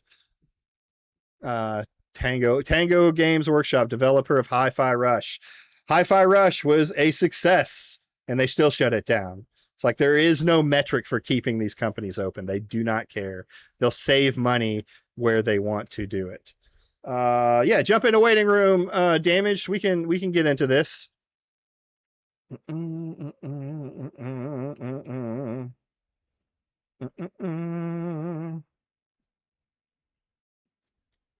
I need to. We're gonna push this up here so y'all can see my little village, my little people. I got pigmen. I need more workers. Let's go with. I know dwarves don't have a lot of. They get along with people. Oh man. Let's go ahead and listen to this while we wait on Oh, never mind. He just popped in. Damaged, my man. What's going on, buddy? Can't hear you. Do I have you muted again? Nope, I don't. Yeah, that was my mic. Sorry. No, good. I always want to check because you know me. Yeah. So what's your take on the current gaming industry, right? A lot of what you were saying, I agree with. I'll just kind of comment on stuff as we go on because I can't really remember everything you said. So. Yeah. After being closed by Microsoft, they got acquired by Krafton, which is basically jumping out of the frying pan and into the fire. Ooh, buddy. Now I can't remember. Krafton is not the ones who made it. They're the publisher, right? That is being sued currently. All right, yeah, we'll go through this and we'll see what he has to say. Maybe we can find some other content on the current gaming industry. Rumors, we are finally seeing what is actually going to happen. Wait, who got acquired by Krafton? Tango Gameworks. Oh, the Hi-Fi Rush people. I felt so bad for them when they got cut. No kidding. It's like there is no measurement for success. We'll cut you even if you succeed, right? Could you imagine like being in your office, like celebrating, we're doing so good, we're going to get bonuses, this game is selling so well, and then the fucking memo comes down that your company is getting cut. Yeah, especially after Microsoft themselves said that they did a good job and made profit. Yeah. Krafton's the one who tried to fuck over the developers of Subnautica, and now they're getting fucked in return. That's the same people? Yep, Krafton is those people. I didn't buy Subnautica 2 because of that whole situation. Well, honestly, I did because of the situation, because now, because what happened is the developers are getting back in control. Krafton is just being the one guy left, from what I heard. They got the bonus and he just bounced. No shit, I didn't hear that. I could be wrong, but I think I heard that somewhere. I think it was on I was watching a live stream today. I think it was Cold Eastwood, who I don't really trust that much, but at the same time, the other people he was talking to didn't correct him. So okay, man. If that happened, then yeah, that's fucked. But we'll see, I guess. I did it because the devs were generally done dirty, and I was like, you know what, I like Subnautica anyway, so I'll get on the early access, which I rarely get on an early access. All right. Did you like it? Yeah, I did. It was it's very similar. Like I didn't see a lot of differences between it and the first game. So yeah, that's another reason I didn't buy it. Yeah, I think that's going to be the biggest problem with it, is if it's just like another iteration of the same story and there's not anything really new. I don't think it's going to do well anymore. I mean, at least not when it finally releases in 1.0. But we'll see, because that's fucking chaotic right now. Yeah, especially if that guy actually did leave. Yeah, especially if he did fucking bounce on him. That's fucking dirty.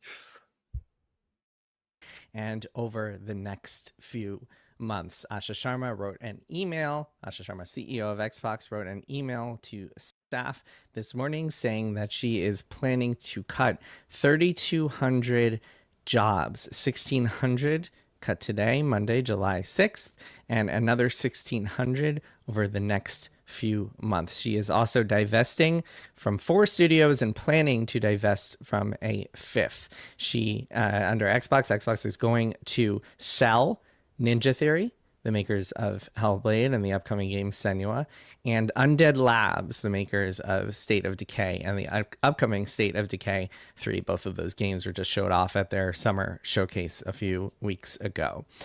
That pretty much means they don't have a lot of confidence in those projects to make money, right? No, what they'll still have rights to make money off of them because they're the publisher for it, but I don't know. That just seems like they're pre-gaming getting rid of them. I wonder if some of it does have to do with online drama and things like that, where the anti-wokes are always prepping the next game to be a failure and calling it woke. Or, I mean, I doubt that, but it's funny to think about. And I can't think of a single game that failed because of that. You're right. Ghost of Yotai, I mean, success. Yeah, either they were successful or they were so unsuccessful that like it's not just them that didn't buy it, like people on the left didn't buy it either. So yeah, it was just they were just bad games, right? Yeah. 2 other studios are going to spin out and become independent. Double Fine, makers of Psychonauts and Keeper and Kiln and the phenomenal documentary Psych Odyssey, and Compulsion Games, makers of We Happy Few. And I agree, Griff. Concord's a good example of a game that failed based off of so many other things besides the woke characters, right? There was just so many problems with that type of game and their business model. And South of Midnight. Those 2 are going to spin off and become privately owned independent studios that are now owned by their management. Xbox, as a result of this, is going to give those 2 studios back the rights to their IP, as well as some runway to help them get going as they go independent. Xbox is also saying that they plan to keep working on and finish Senua and State of Decay 3. As for the 5th is Arcane, as had been rumored.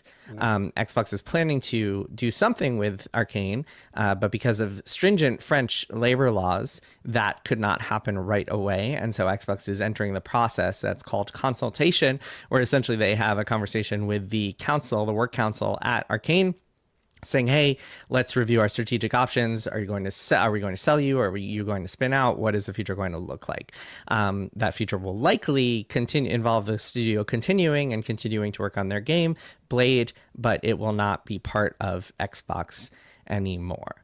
You might have seen a lot of rumors over the last couple of weeks about various studios being on the chopping block. This is what is actually happening. And if you have read Bloomberg, I mean, we have reported on a lot of this. We reported a few weeks ago that Compulsion and Double Fine and Ninja Theory were in negotiations with Xbox. And there's an important distinction here. There has been a lot of stories out there, a lot of reports, a lot of videos, whatever, that these studios had been closed. That was not true. And I tried to make it clear on YouTube. Yeah, I did see a lot of the stuff that said all these companies were closing down, but it looks like they're just spinning off. Now, I will say, he did say that they were getting, like, I guess, a boost fund to, they're not just dropping them outright, but still going from, like, a lot of these companies have had bad strings of game. You use Compulsion as an example. Compulsion really hasn't put out a good game. South of Midnight had story, I think a good story and good music and a good art style. But like I've always said about games, it lacked in gameplay. And if your gameplay lacks, it doesn't matter how pretty or good sounding your game is. People aren't going to want to play it. So there's still, it's going to be really rocky for any of these companies to try and come back. And I could see some of them actually having to close the doors in the future. Did they say that South of Midnight failed financially? Like, did they break even, or was it just?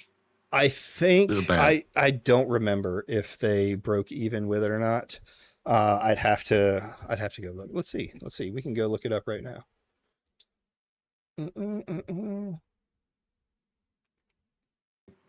On another note, I did confirm that Ted Gill, the CEO that got fired and then reinstated by Krafton, did leave.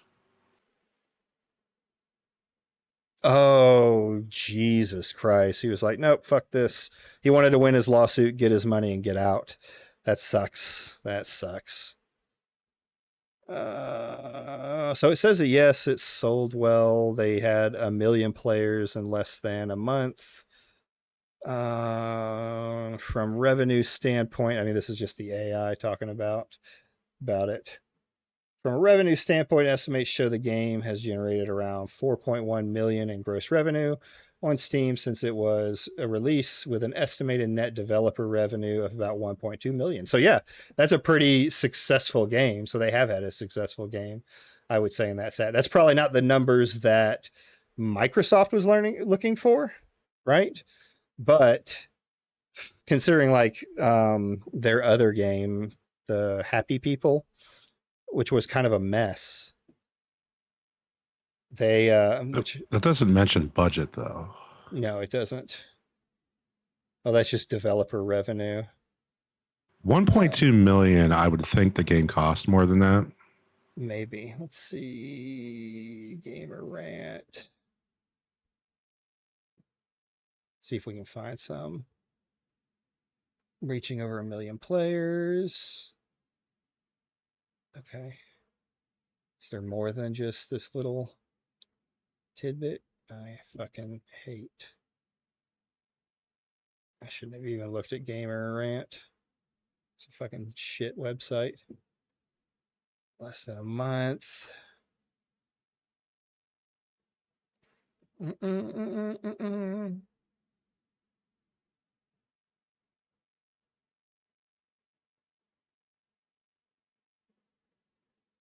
No, it's a post revealed by Gamer Rant. The compulsion, this is not to make a blockbuster like Call of Duty, but to provide games that add distinctiveness, where we can either serve audiences that have been served before or create projects to add diversity to the profile.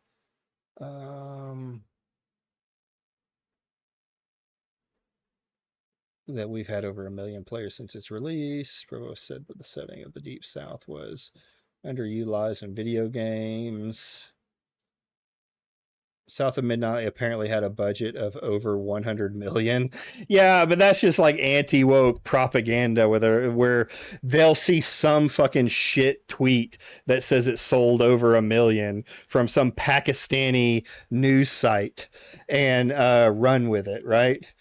They did the same thing with they did a similar thing with Ghosts of Yotai. They still deny Yotai, even though Sony said it sold better. Yeah, even though Sony said it is sold better, and it was on traction to sell better. Even like looking at the sales, like in the beginning, it's fucking crazy. When we had the discussion originally, we had thought a specific region was pretty underserved in video games. So this just kind of goes over it, but it doesn't really say. There's no way it was 100 million. Either that is very wrong, or if that is true, which again I don't believe, but if that ended up being true, I would fire every person who approved that budget. No shit, right? Especially if the game only sold 1 million. And this is 1 million players. It was on what is it called? Game Pass. So that can be very difficult to discern if a game is selling well, right? So if that's their strategy, to make small games that react to small people, as long as they're turning some kind of a profit for themselves, maybe they can make it. Like I said, it could still be they're used to having this big budget company over them. It could be a little rocky. Not that they won't find other publishers, right? They could find another publisher to publish their games, or like Expedition 33 got into the company, companies coming together to make a gaming co-op. I still have to play that. South of Midnight? Expedition 33. Oh, Expedition 30. It's one I need to beat. I haven't beat it. I've played maybe into the first chapter. I never have time, I feel like, for those. Yeah, I'm always Nomads and busy. Paddles. Yeah. YouTube, on touch too Reddit, on much Reddit, grass. on Bloomberg, that those studios were not closed. Nothing had actually happened yet. They were in negotiations to avoid closure, ideally by either spinning out or selling, which is what happened. There are also going to be major job cuts across the entire organization. Xbox Game Studios is going to see big cuts. ZeniMax is going to see big cuts. Activision Blizzard is going to see some cuts, although fewer than ZeniMax and XGS. So let's go through it. I'm gonna read a couple of lines from Asha Sharma to try to understand why this is happening and how this is all happening. Some pretty candid language in Asha's email to staff this morning, and Sharma's email to staff this morning. Quote, "Our business today is not healthy. We are operating at margins that are 3 to 10 times lower than comparable platform and publishing businesses." Going to skip over a little bit. We must reset Xbox. She talks a little bit about the previous strategy under former regime, under Phil Spencer. Another thing is like Microsoft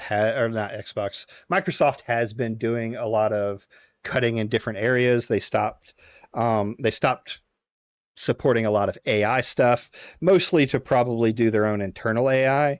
But I know they stopped paying money towards OpenAI.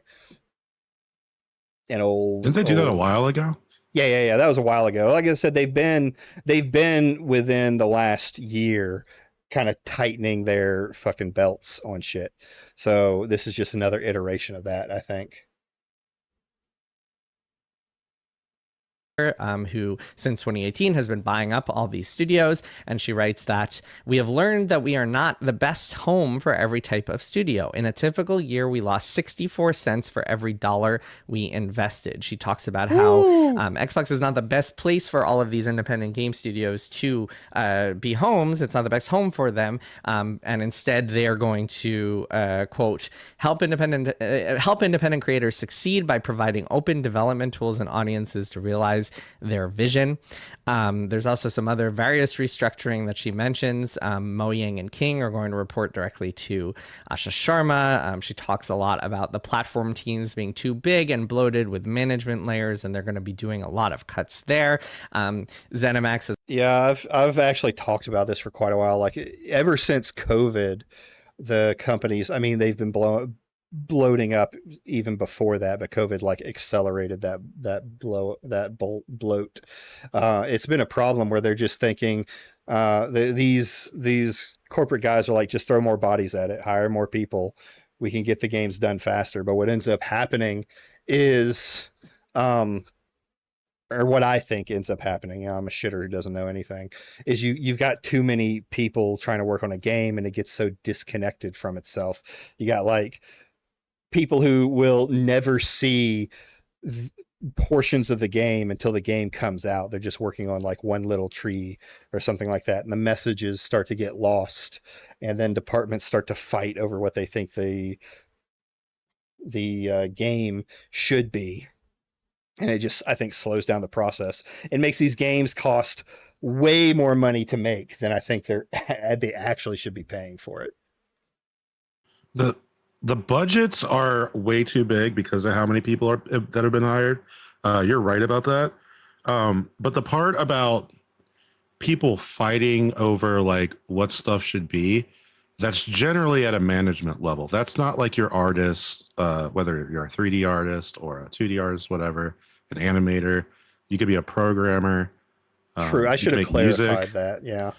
Yeah. It's just like those people, they make exactly what they're told to make. They might have like a say in like smaller teams, but when you're working on like a huge project, like a Halo or a GTA or something, like all the storyboards and like base direction is already finished, and it kind of just throws something in front of you and be like, here's Lucia from GTA, for example, like 3D model her. Like they're not going to sit there and be like, well, I kind of don't like the way her face looks. No, they're going to be like, no, you make that.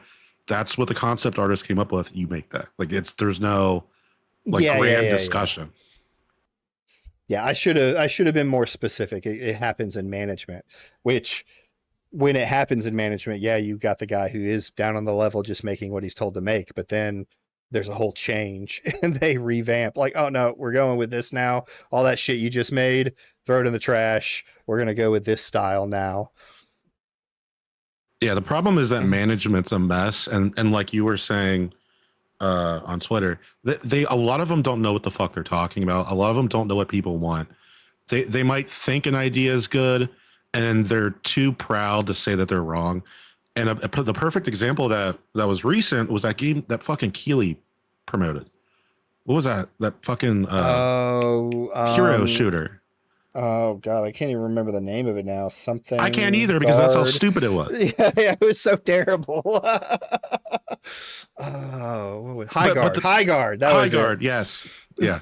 that and then the dev came out and said like, well, we all thought it was good and our friends thought it was good. It's like that's not how you ask. Yeah. These companies used to bring in the reason why games back in the day were so good is because they used to bring in like third-party random gamers who had to sign extensive NDAs, not this like, oh, the game's already done and you're going to get access to like the closed beta for influencers. No, like they were in there in the middle of development and they would run test.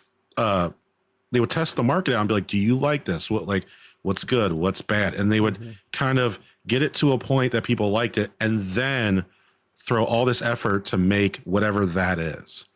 But it's like now you just have these people that are like, well, I want to make a game about this, about people riding on horses with very few players across this big ass map with very few weapons. And it's like, why?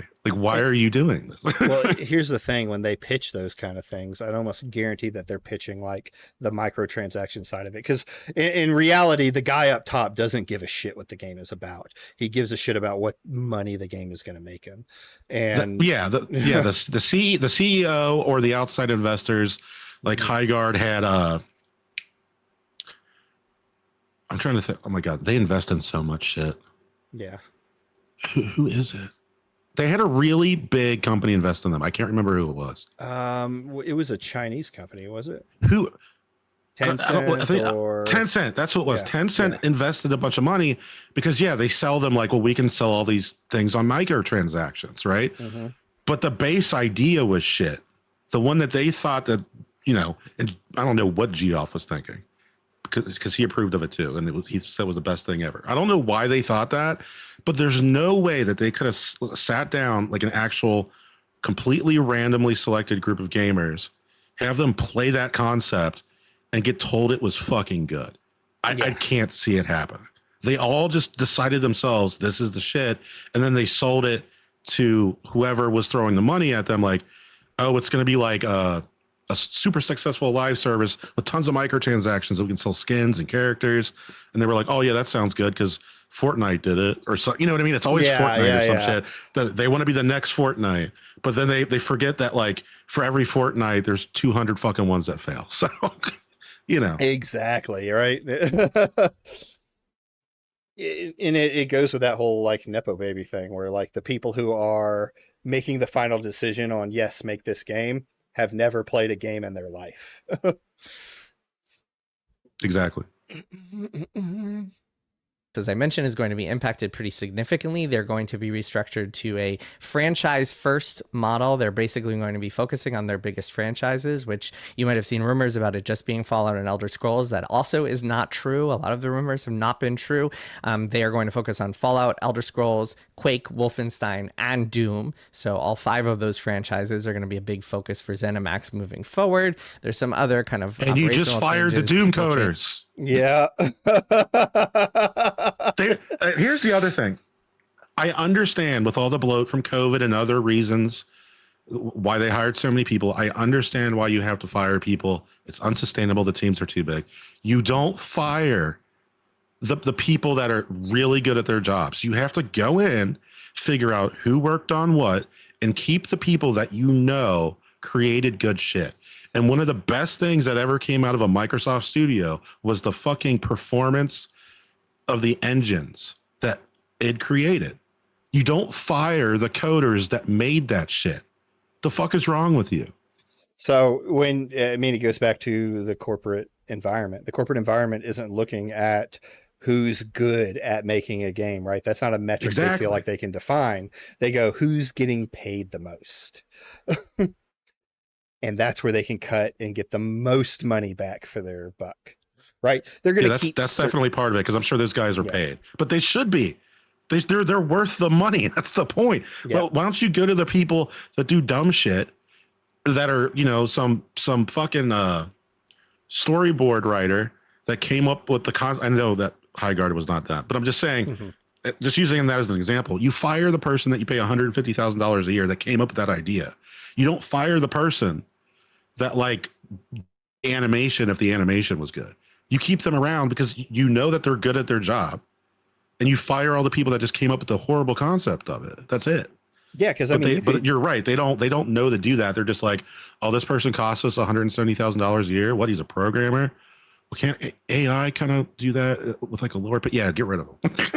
Yeah, right, right. Yeah. Hey, Red Stain, welcome. Yeah, live services only works to an extent. Well, with live services, it's either going to be a banger that's going to make a ton of money, or it's going to flop, really. And that's been kind of the way it is forever. Everyone's chasing the Fortnite money. Even COD started chasing the Fortnite money. What allowed COD to keep going with it is they were already a huge platform with tons of gamers who just play COD, right? I know a ton of my military buddies who really weren't like gamers. They just played COD and they enjoyed COD. That was their game that they played. And the problem is you same thing with everything. The game has to be good first for the live service to succeed. If it's not, no one's going to play it. Yeah, it's not how much money you throw at it. What was that game that you liked? With like the robot, it had a really good sound design. It was a third-person extraction shooter. Third person. Fucking biggest. Oh, with the robots. You're talking about. Why can't I think of the name now? Arc Raiders. Perfect example of a live service that did it right. They made a good game, and the fact it was a good game is why it sold well. And I don't even think that game had a lot of microtransactions, did it? No, you could, like, it was pretty loose on the microtransactions. A lot of it was like you could buy skins, of course. And then their plan was to sell these little, basically battle passes that you can go through and get more skins and stuff.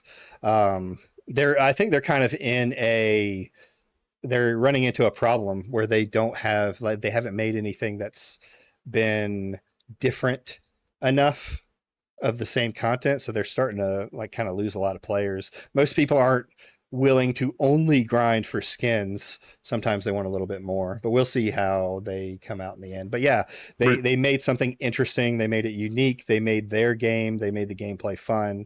They fucking sold a ton for it. Yeah, and people bought tons of copies, but they're like actually independent, right?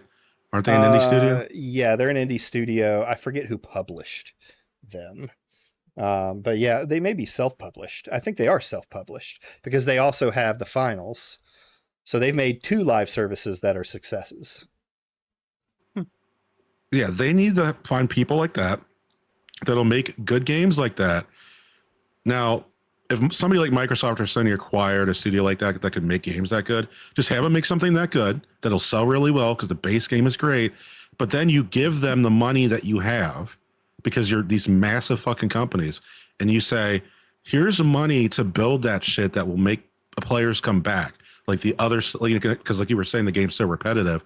We're going to give you funds to do even more cool shit, but then you also throw on more microtransactions and you kind of, milk people that'll give you the, open their wallets up.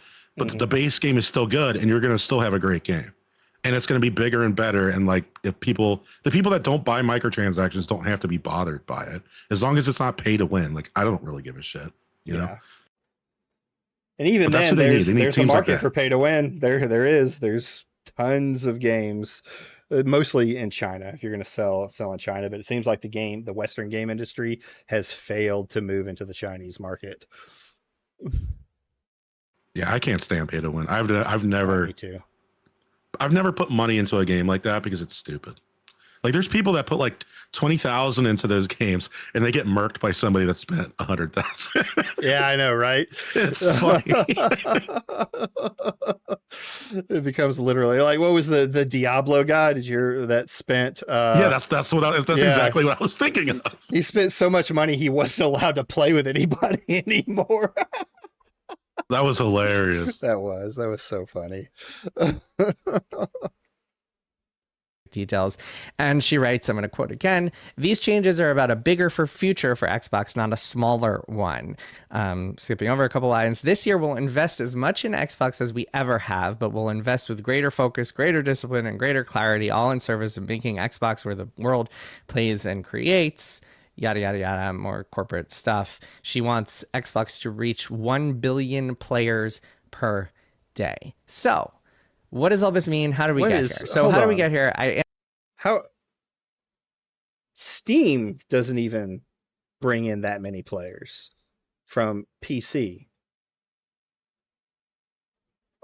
Like, what's Steam's current highest player count? I know they've broken records on it, several million, but like to say that there's going to be 1 billion people playing on Microsoft or Xbox, that seems like you don't know what you're fucking talking about. Answer that in a previous video. I'll throw that in the show notes. And by the way, all of my coverage on this is also going to be on Bloomberg, so make sure you check that. I'll provide links in the show notes as well. Make sure you click on that story and read the story that I published on Bloomberg this morning about what is going on at Xbox. Short version of how we got here is that Phil Spencer doubled down on Game Pass, which is Xbox's version of Netflix for video games, their catalog service where you pay a monthly fee and you get access to a bunch of video games as part of that. And in order to bolster that lineup and see continued growth, he went on a shopping spree and bought a bunch of these studios, including the 4 that are getting divested and also ZeniMax, the publisher behind Arcane. And he wanted to add all of those games to Game Pass and then went on to buy Activision and add Call of Duty to Game Pass. That strategy did not pay off, and Game Pass did not grow to the expected at the expected rate. Game Pass plateaued. Did not see the growth that he wanted. He wanted it to reach 100 million users. Instead, it capped out around 35 million users, according to estimates. They stopped revealing exactly how many people were subscribed to Game Pass, which, as I mentioned before, usually when a company doesn't reveal numbers anymore, that is a bad sign. And of course, this is all coming amidst a landscape where the Xbox hardware has been in decline, has been struggling a lot over the last decade, and that is before this current chip crisis that has led to just complete devastation, a cataclysmic I didn't even crisis. think about that. That's something that I should think about. Yeah, like Microsoft also is deeply embedded in personal computers, and personal computers are jumping up in price because of the chips. Yeah, I still haven't upgraded my shit because everything's so expensive. Oh yeah, it's kind of where I'm at. Like I was gonna buy. I've got room for more RAM. I think I can get up to 64 gigabytes in my laptop. But when I went to go buy was like when I was thinking of buying was around the same time the prices started going up, and I was like, well, I guess I'm waiting for Chinese chips. Thanks to AI, where hardware prices are skyrocketing, availability is becoming a serious problem. And as Asha Sharma said in a previous note, not today, but a few weeks ago, they are expecting to pay in 2027 5 times as much for memory and storage as they did in 2024. 5 times as much for memory and storage. That is pretty bonkers. So this is a pretty crazy time. The one thing that is worth noting about this announcement that I think is particularly interesting, an interesting decision, I'll say that much, is that there are 32 jobs being cut in Xbox, but only 1,600 of them are being cut today. The other 1,600 include the studios that are being divested from, and also jobs that are going to be eliminated over the next 12 months, over the rest of the fiscal year. In other news, in other words, if you are still at Xbox or if you are still in one of these orgs and you are not laid off today, you don't know what's going to happen. You don't know if you're going to be part of that next wave of layoffs that is going to happen over the next few months, which is a really difficult position to be in. It is really tough to be working on any part of any organization, let alone creative endeavors. It's really hard to make great art, to make great games when you're constantly worried about losing your job. It's really hard to put your all in and be willing to put in maybe extra hours or put in all of your energy into something without knowing if you're still going to have a job next month or next week. So that is going to be hanging over a lot of people in the coming weeks and months. And then, of course, we have 1,600 jobs being lost today all across the organization. So that 3,200 comprises about 20% of Xbox. Xbox was about 16,000 employees. They are now going down to about, let's call it 12,800, something like that. Still a big organization, but getting significantly smaller. And this is an organization that had gotten huge, largely due to this spending spree that the previous regime went on. Activision Blizzard alone was, I believe, close to 9,000 people that were added to this organization back when that deal closed a few. Like, can you imagine like being over Phil Spencer?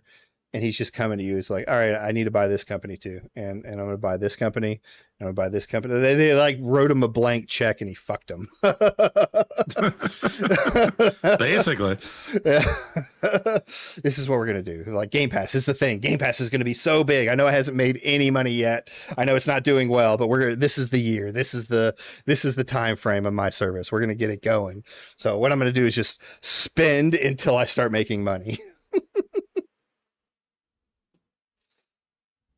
Years ago. So what does this mean for the future? Well, clearly Xbox is not going to be in the business of making independent style games anymore. Games like what Double Fine makes, what Compulsion makes. And clearly they are not that interested in single A, triple, double A, whatever you want to call it, that kind of middle tier of games that has not really led to big results for them. And it has not led to growth, even though it has led to some critical acclaim. Last year's Keeper from Double Fine was nominated for some awards, won some awards, didn't get the most like top rave reviews from critics. I thought it was pretty cool as kind of an interactive piece of art, but was generally liked and acclaimed, I would say.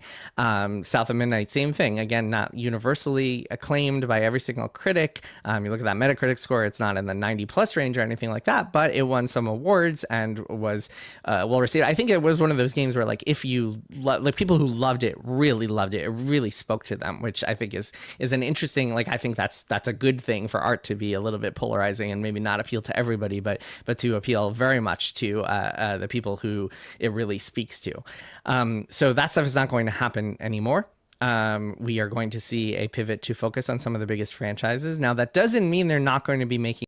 Now Sony seems to be doing like something very similar right now. They're not like completely dropping smaller games, but they are basically closing off to themselves. They're bringing it all in house. No more physical copies. No more games coming to PC, which kind of sucks because I want to play the Final Fantasies 7s.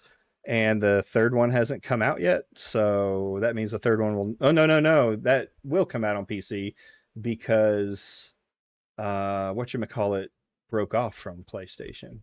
Never mind. I'm thinking of something else. But yeah, it's all the gaming industry is doing this, and I think it's because they've realized they can't compete with indie or independent companies that can put passion into these smaller projects. But so they're just gonna. I mean, but couldn't they though? They could if they wanted to put the work into it. If they would let these companies make the games they want to make and not just want to make random stuff. Because I mean, they had successes, right? Hi-Fi Rush. Hi-Fi Rush was a success, and for that hard work and that success, they closed the company down. Yeah, but I don't know. It's so stupid because it doesn't make sense. Like, they keep studios that'll blow hundreds of millions of dollars. Mm-hmm. But then Hi-Fi Rush, like, again, I don't think Microsoft lied because they can't, because investors hear that and they're a publicly traded company, so they're not allowed to lie and say that this game, Hi-Fi Rush, made money when it didn't. Yeah. So why would you get rid of people that are in the green, even if it's only a little bit, like a couple million or something? They're in the green, but then these people that lose tens, if not hundreds of millions of dollars, you're like, we should let them try another massive fucking project. Let's fuck it. Well, yeah, it could be. You could think of it like saving your pennies, right? Instead of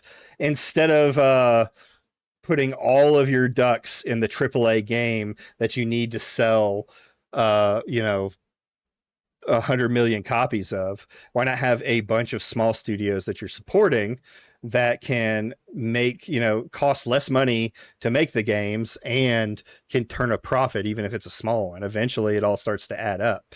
But I don't think any corporate guys think that way. They just want to see big number go up and go with that.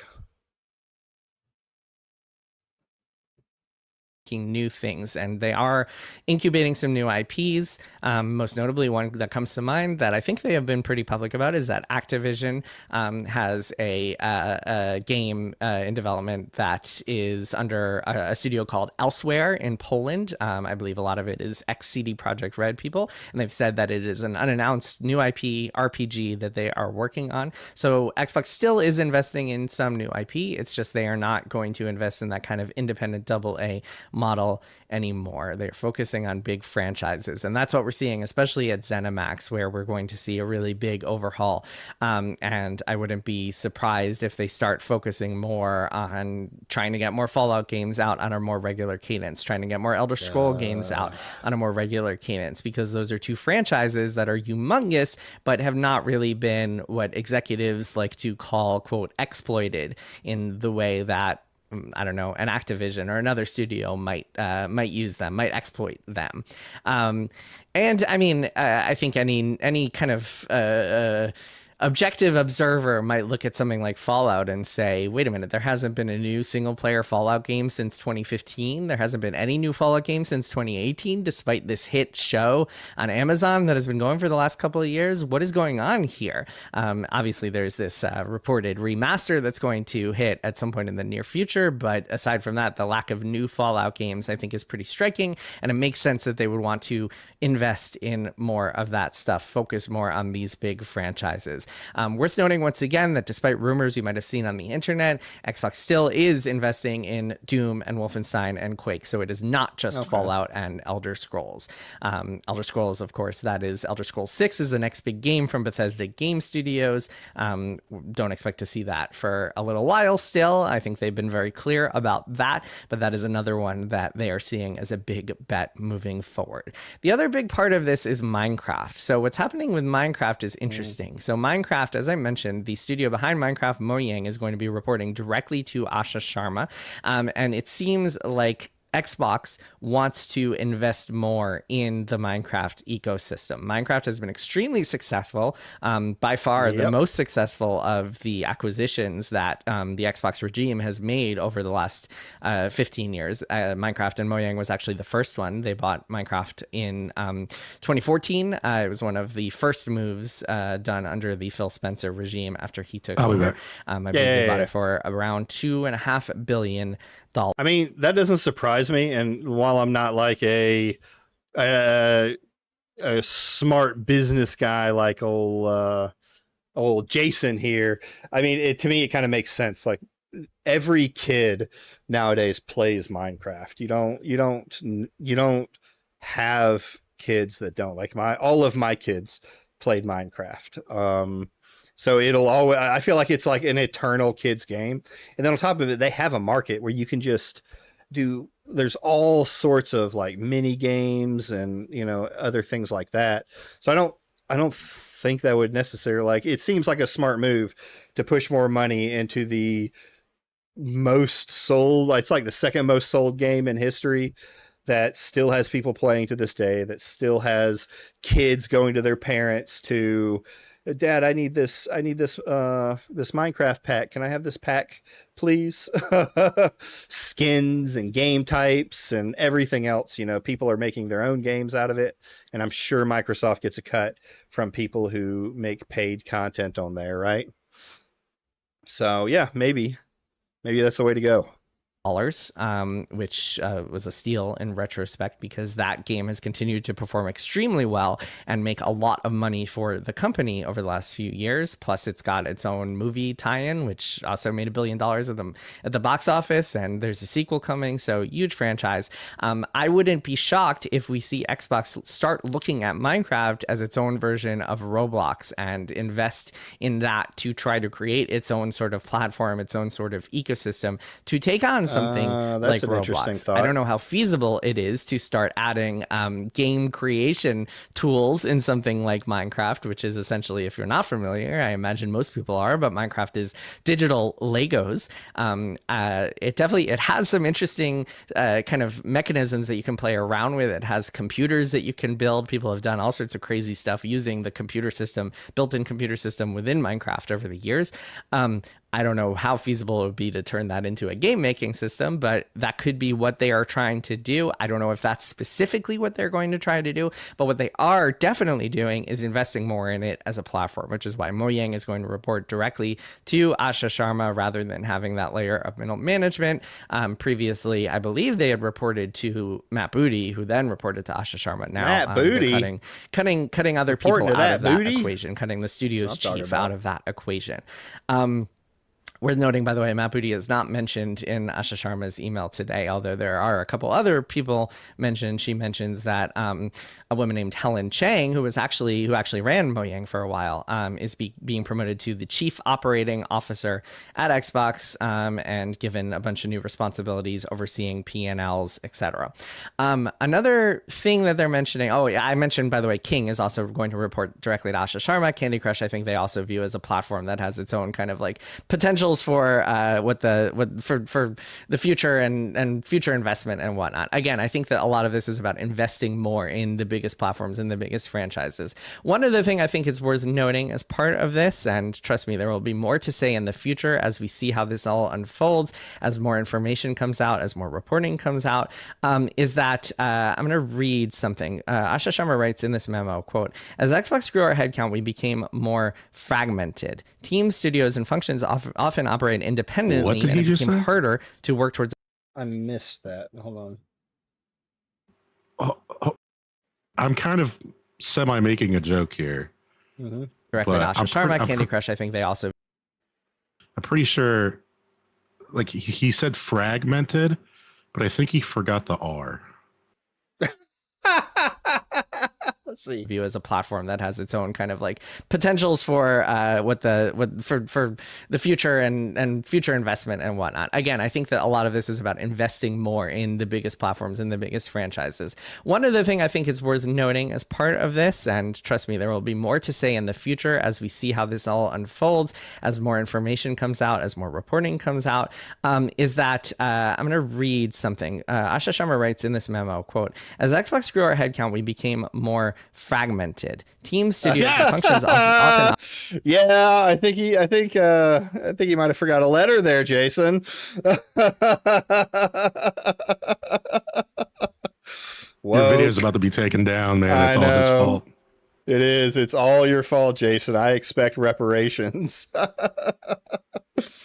operate independently, and it became harder to work towards a shared goal, make the right trade-offs, and get things done.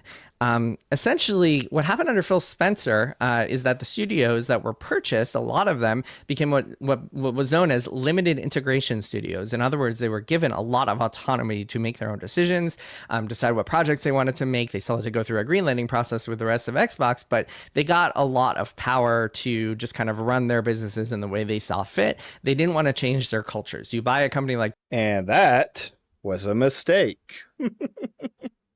Double Fine, you buy it because you want what Double Fine does, not because you want to integrate Double Fine into some Xbox Borg and change its culture and whatnot. It looks like that is going to change. And part of what Asha Sharma is aiming for here is more centralization, less independent, less autonomy among studios, more kind of central businesses, more quote unquote accountability, more decisions that do have to go through the overall chain and ultimately lead up to Asha Sharma and her leadership team. And I suspect that will lead to some a very different sort of Xbox. It remains to be seen, and we'll see in the coming months and years what that. I mean, I feel like that could be a good or bad thing. A lot of times when you start getting into like the micromanaging, everything has to be approved. You can lose a lot in there. Like, are they? I get it with things like Phil Spencer buying up a bunch of fucking companies and stuff like that. If it's going to be on that level and keeping them from spending money that unnecessarily for it, then yeah, I can kind of agree and see with that. But if it's going to continue to be like the small dev company or whatever that they're hammering down on them, well, this doesn't look like it's profitable. Have you tried adding skins into it? Maybe it won't be, but we'll see. I think it really depends on what we're talking about too. Like Call of Duty, when they bought it, I don't remember exactly what Call of Duty game it was when they bought it. Mm-hmm. All I'll say is this: if I bought Call of Duty and it's still selling well, and then you have people putting in Nicki Minaj and fucking Messi is like these characters that you can like battle with in fucking Call of Duty, that's when I'm going down there to step in and be like, look, people want a grounded experience in these games. And that's the reason why later on Battlefield 6 swept. Yeah. And became the top selling game of the year that year. First time too that Battlefield has beaten COD. It's because like Call of Duty kept getting more crazy. Not only was it the skins, but then like the Call of Duty that released either right before or right after Battlefield was like this weird, like psychic sci-fi shit. I don't know what was going on. Yeah, when I was that watching was gameplay such a of this bad thing. move. Yeah, it's just not Call of Duty anymore. Well, it seemed like they were trying to dig into, because what they had fair success with like zombies mode. Zombies mode has been like a staple of COD for forever. And yeah, but it was always a small thing that was kind of just added on as like a bonus. True. Like that was the main campaign, was all that weird shit. Yeah. It was so weird. It was like they made the wrong choice to push hard into that. Well, it wasn't even just the zombie experience. It was, you're right, completely weird, fighting a giant fucking dude when they used to be like the traditional military game. But I mean, they also fell away from making campaigns altogether for a long time there, only focused on the online play. The campaigns were very small. It's things that I think they should have stuck with, because there's a lot of people who enjoy that content. Right. Yeah, and Battlefield made the same mistake with Battlefield 2042 or 2043, whatever the year it was. But they corrected it. And no one believed the guy, the CEO, when they're like, oh, we're going back and it's going to be great. Like, even I made a post like, you're full of shit, and everyone liked the post, but we were wrong. They actually did it. Now there was it is EA we're talking about here. But they did actually do it. All they had to do was go back to a more grounded experience, and it sold. And so you need some people to step in and be like, what the fuck are you doing with this, with Call of Duty? Like, this is not Call of Duty. If you want to make some weird, like, science fiction, psych thriller, you can throw a bias. Don't put the Call of Duty name on it, though, because you're harming that brand. Yeah. You're destroying that fucking brand, and you shouldn't ever fucking do that. Well, people have like expectations, right? Like when I go to buy a Call of Duty game, I'm expecting a certain kind of game. Right.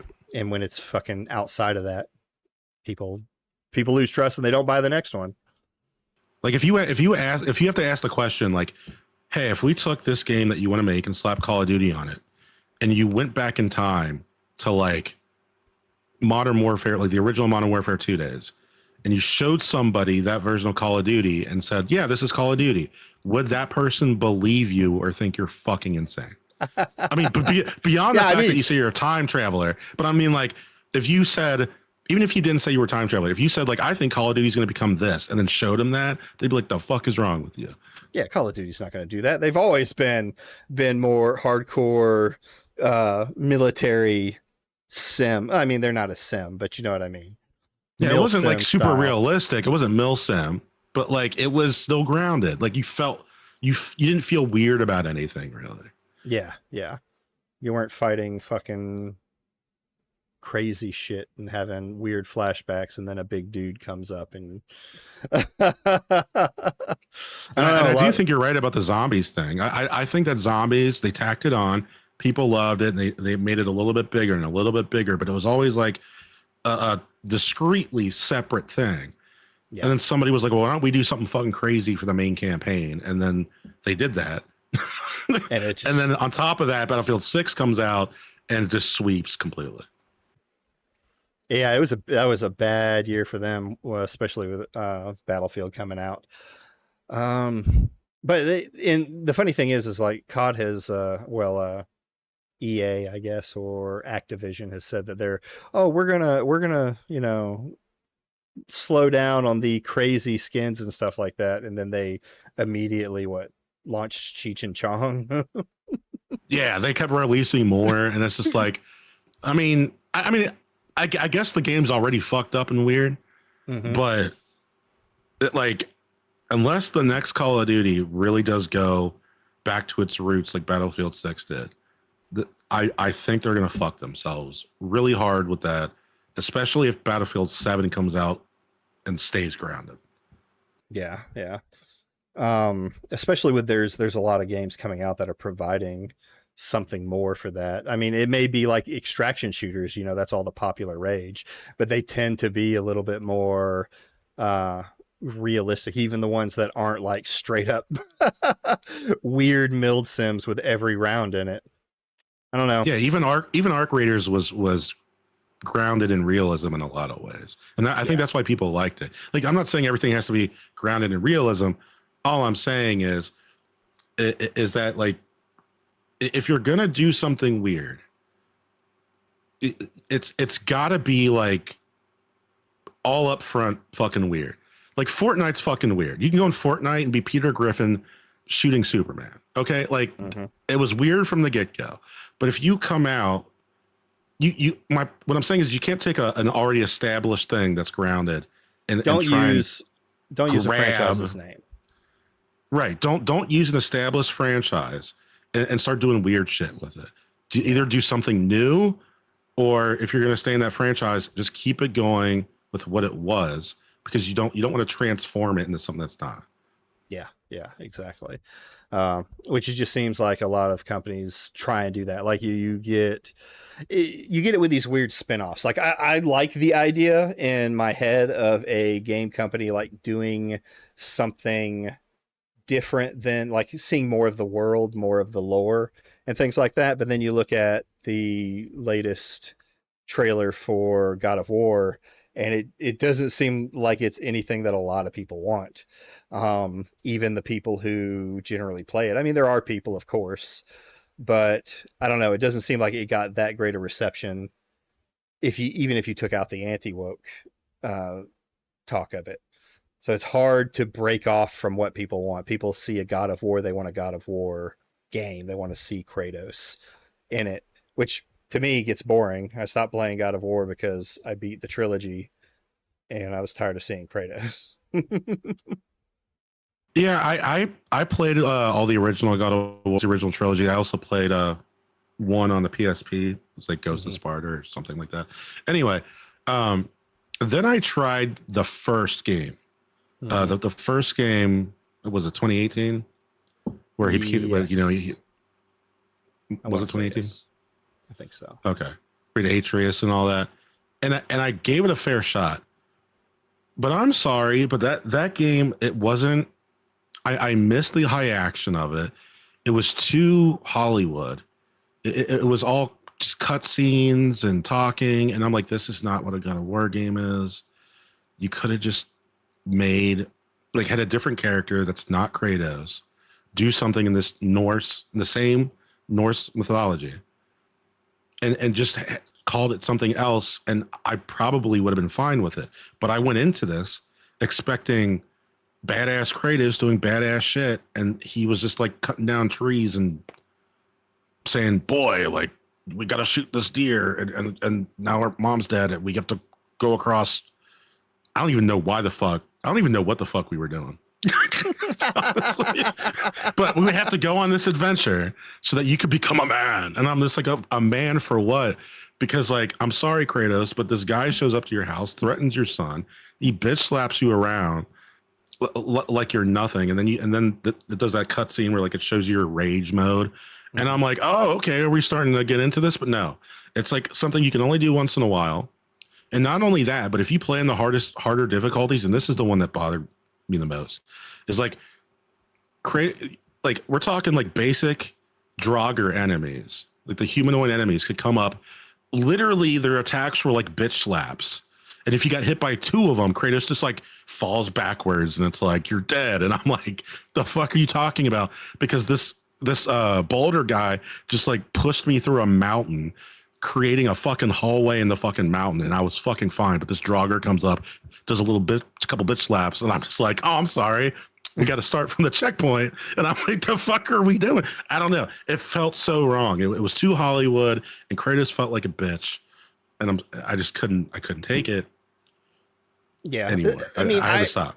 When I heard about it, I liked the idea of like him becoming the dad, right? It's a pretty common trope, even talked about in life and in military, where, you know, the warrior in the garden kind of thing, or the guy has a kid and calms down, especially if it's like a daughter. So I didn't mind that. But yeah, if you're going to make the game God of War, you should still have Kratos clawing through tons of enemies. That was kind of like the whole point of the first game. Yeah, and he could do it in the cutscenes. You just can't do it in the gameplay. That's terrible. Like, it was so slow. Like in the originals, you go grab an enemy, rip him in half, and then get to the next guy, do like an air combo and throw him across. And this one, he just walks up, hits him with an axe a couple times. They might bounce up for whatever the fuck reason. I don't know why they bounced, because all I did was slash them with an axe, and they bounced off the ground like a fucking basketball. And then I can juggle them. And I'm like, okay, but I'm not really like doing anything badass until my meter builds up. And then, I put my weapons away, and it becomes punch, punch, rip simulator. And then that goes away, and I'm like, cool. I guess that happened. I don't know. It felt wrong. It just all felt fucking wrong. It sounds like the team who made it didn't play the first games, right? They just had, I don't know. Sometimes you see this thing where like the group changes over time, right? It's going to change over time, but sometimes it changes inorganically. And the people who are making the new game, like, oh, I got put on God of War, I'm going to make a God of War, but I'm going to make it the way I want to make it. And while I'm all for like art and things like that, you're making a very specific franchise. You should find out what people like about that franchise and go with it. But, you know, I think it would have played better if it was like called something like Son of God of War, whatever the hell you want to call it. And Kratos was like old and dying, and like he was literally like just like old and weak, straight up weak. They didn't pretend that he still had like badass strength. No, he was old and weak. His wife died. He needs to make sure that his son's ready to become a man. His son's a little bit older versus what they came out with.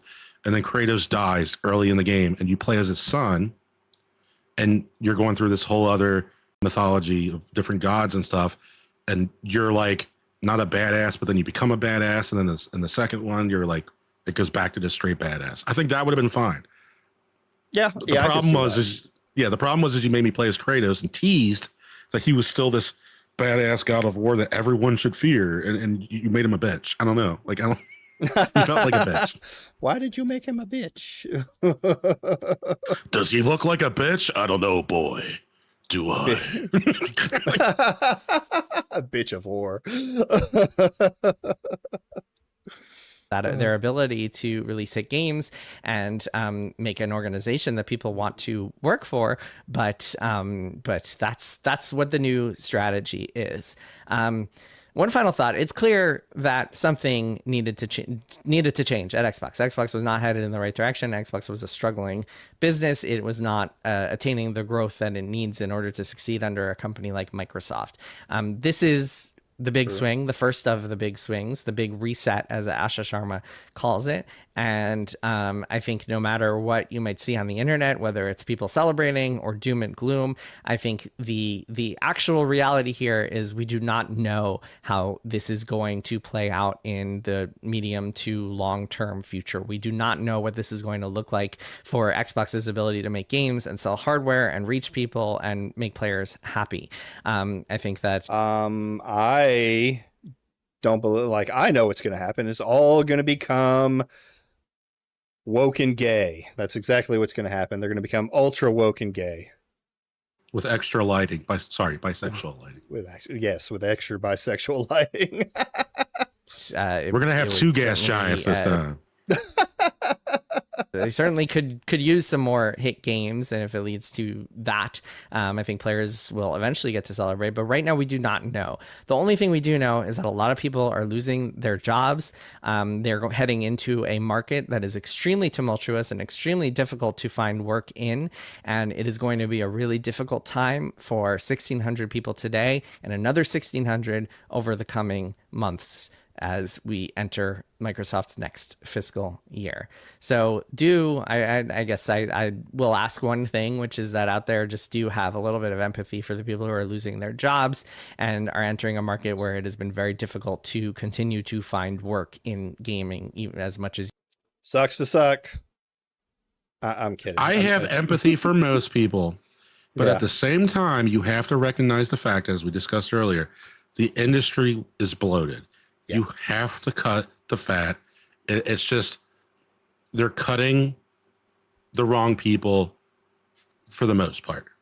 Some people definitely deserve to lose their jobs. There are some shitty artists. There are some shitty writers.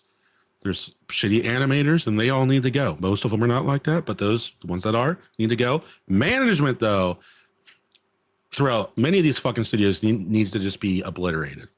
Like, instead of like 90% or 95% general developers versus 5% management, it should be fucking like 80 to 85% management. With once you get rid of them, then you get rid of the people that suck if you can find them. But like, I'm talking about the general developers. But this, what they're doing, they're just blind firing. And you're probably right. They're probably basing it off salary. Like, oh, this person, get them, get rid of them. Yeah. What was their game good? No, it was mid. It made money. It made money. Fire them now. Close down the company. Yeah, it's sad, man. It is. It's so sad that you, like, even making a successful game for a AAA company leads to them like fucking you in the ass. Like, now, I mean, maybe you can open your own studio. That's not as easy as people think. People are like, oh, you could just walk and make your own studio. No, I mean, even coming from, like, say you have a decent name for yourself in there, you're still taking the risk that no one's going to buy your game. There's thousands of indie games that die every day on Steam and these platforms that just no one ever sees or no one's ever interested in. Yeah, most indie games die too. It's not just the live service games. Like, oh yeah, a very, very large percentage of indie games just don't do shit. Yeah. So they're happy to get a couple pittance of people buying it. You might want to. All right, there will be more to come. Make sure you check out my work on Bloomberg and check out the previous video I did. I'll link that in the show notes if you want to see if you want to know more about how we got here and how Xbox got to this point. I will see you next time. I would watch that, but stream is almost over. I mean, I think there are definitely things, and it goes all the way up to Microsoft and stuff like that. Money being overspent. There's a lot of problems with that's been happening with Windows, and I think they're just the chip stuff, and it's just like all bad on their end, getting hit from all ends. So we'll see. I'm sure there'll be layoffs in Microsoft as a whole too. I got a question for you. Yeah. What do you think the next gen consoles are going to cost? Oh God, they're going to be. I mean, if we stay with the current chips we have, and they don't start buying like cheap Chinese chips, which is going to be a problem. Well, those have gone up too. That's why everyone's saying like for the next like 5 years, if anything, prices are going to go up a little bit more. Mhm. So if that's true, and I mean these systems are what 7-8 years old at this point, something I don't know. Yeah, definitely. But we're good. We should have new ones within that time frame. So do you think that they are going to cost $1,000 and be as powerful as people think, or maybe even a little bit more? I don't know, because I did ask you what you think they would cost. Or do you think that we're going to have like the next gen systems are both going to be like the Xbox Series S, where it's like faster, but like not really? You know what I mean? Like I get what you're saying. It's more powerful, but instead of being like 4 or 5 times more powerful, it's like twice as powerful. And they keep the cost down to like $700 or $800 to try and not kick people all the way up to 1,000. I don't personally think they can do that soft launch, because they've kind of already, like, Sony's already kind of done it with the PlayStation Pro. I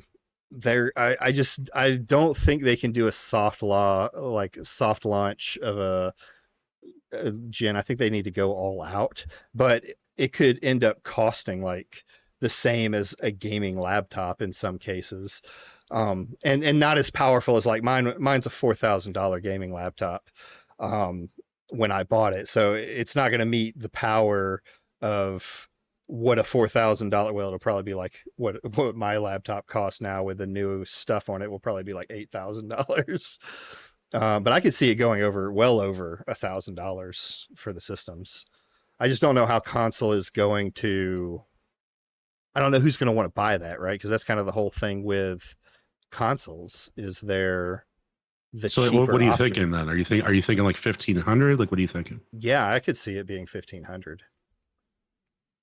So you think like if the equivalent jump of like PS4 to a PS5 happens with the PS5 to the PS6, you think that that's $1,500?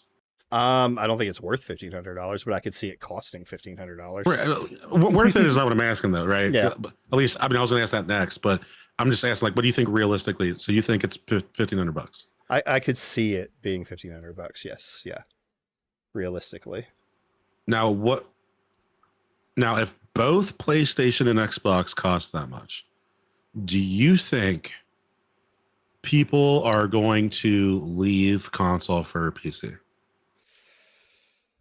That's a hard ask, because now let me just follow this up with one thing. The reason why I asked that is because for a very, very, very long time, console players are always like, our system's $500 and yours is like $1,000, or yours is $1,200. Now imagine they are $1,000, $1,200, $1,500. Like, are they going to be like, well, at that point, I'll just go to PC, even if, because PCs are going to be above that too, like an equivalent one. Yeah. Do you think that they're going to go to PC at like say 2,000 if they cost that much, or do you think that they're still just going to accept the lockdown console experience with, now that we found out no physical, for that $1,000 to $1,500? I could see it pushing more people to PC, considering PC has been on the rise lately for gaming in general. The thing is this is what I think they're going to do to mitigate it, right? And NVIDIA has already mentioned this, is they want you to rent their software. So you're instead of like, did you mean to say hardware and not software? Yes, I did. Hardware. So what they'll do is be like, yeah, the system's $1,500, but for $30 a month, you can have the system, and play your games on it. Wait, are you saying Xbox and PlayStation are going to do that? Like they'll sell the systems, but also have like a streaming option for $30 a month? No, yeah, they'll probably have it so you can buy. Well, yeah, they'll probably. There's no way they're not going to release systems, right? Yeah. They're going to release systems, but they'll have not necessarily a streaming option. I think they will try to rent you out the hardware for a subscription fee. Like NVIDIA's CEO has already said this with computers. He said that like you don't have to buy a computer because they're getting so expensive. You can just rent one from us, and we'll send it to you. I thought that whole thing was just about like you can use whatever screen you want and you can just stream it. I thought that's what the whole thing was. Part of it is because that's what NVIDIA does, but you still have to have the device. And if computers are crazy expensive, even for your basic computer, I could see them renting out the physical copies of it. I could see it going that direction. You will own nothing and like it. I don't see NVIDIA doing that. I mean, they might have. No, not NVIDIA. It'd probably be more like Microsoft. But NVIDIA was talking about that specifically, right? I could see Microsoft or HP. Like NVIDIA was talking about that, like other people doing it, or they were going to do it. No, it was just an offhanded remark he was making during one of his. Let's see if I can find it.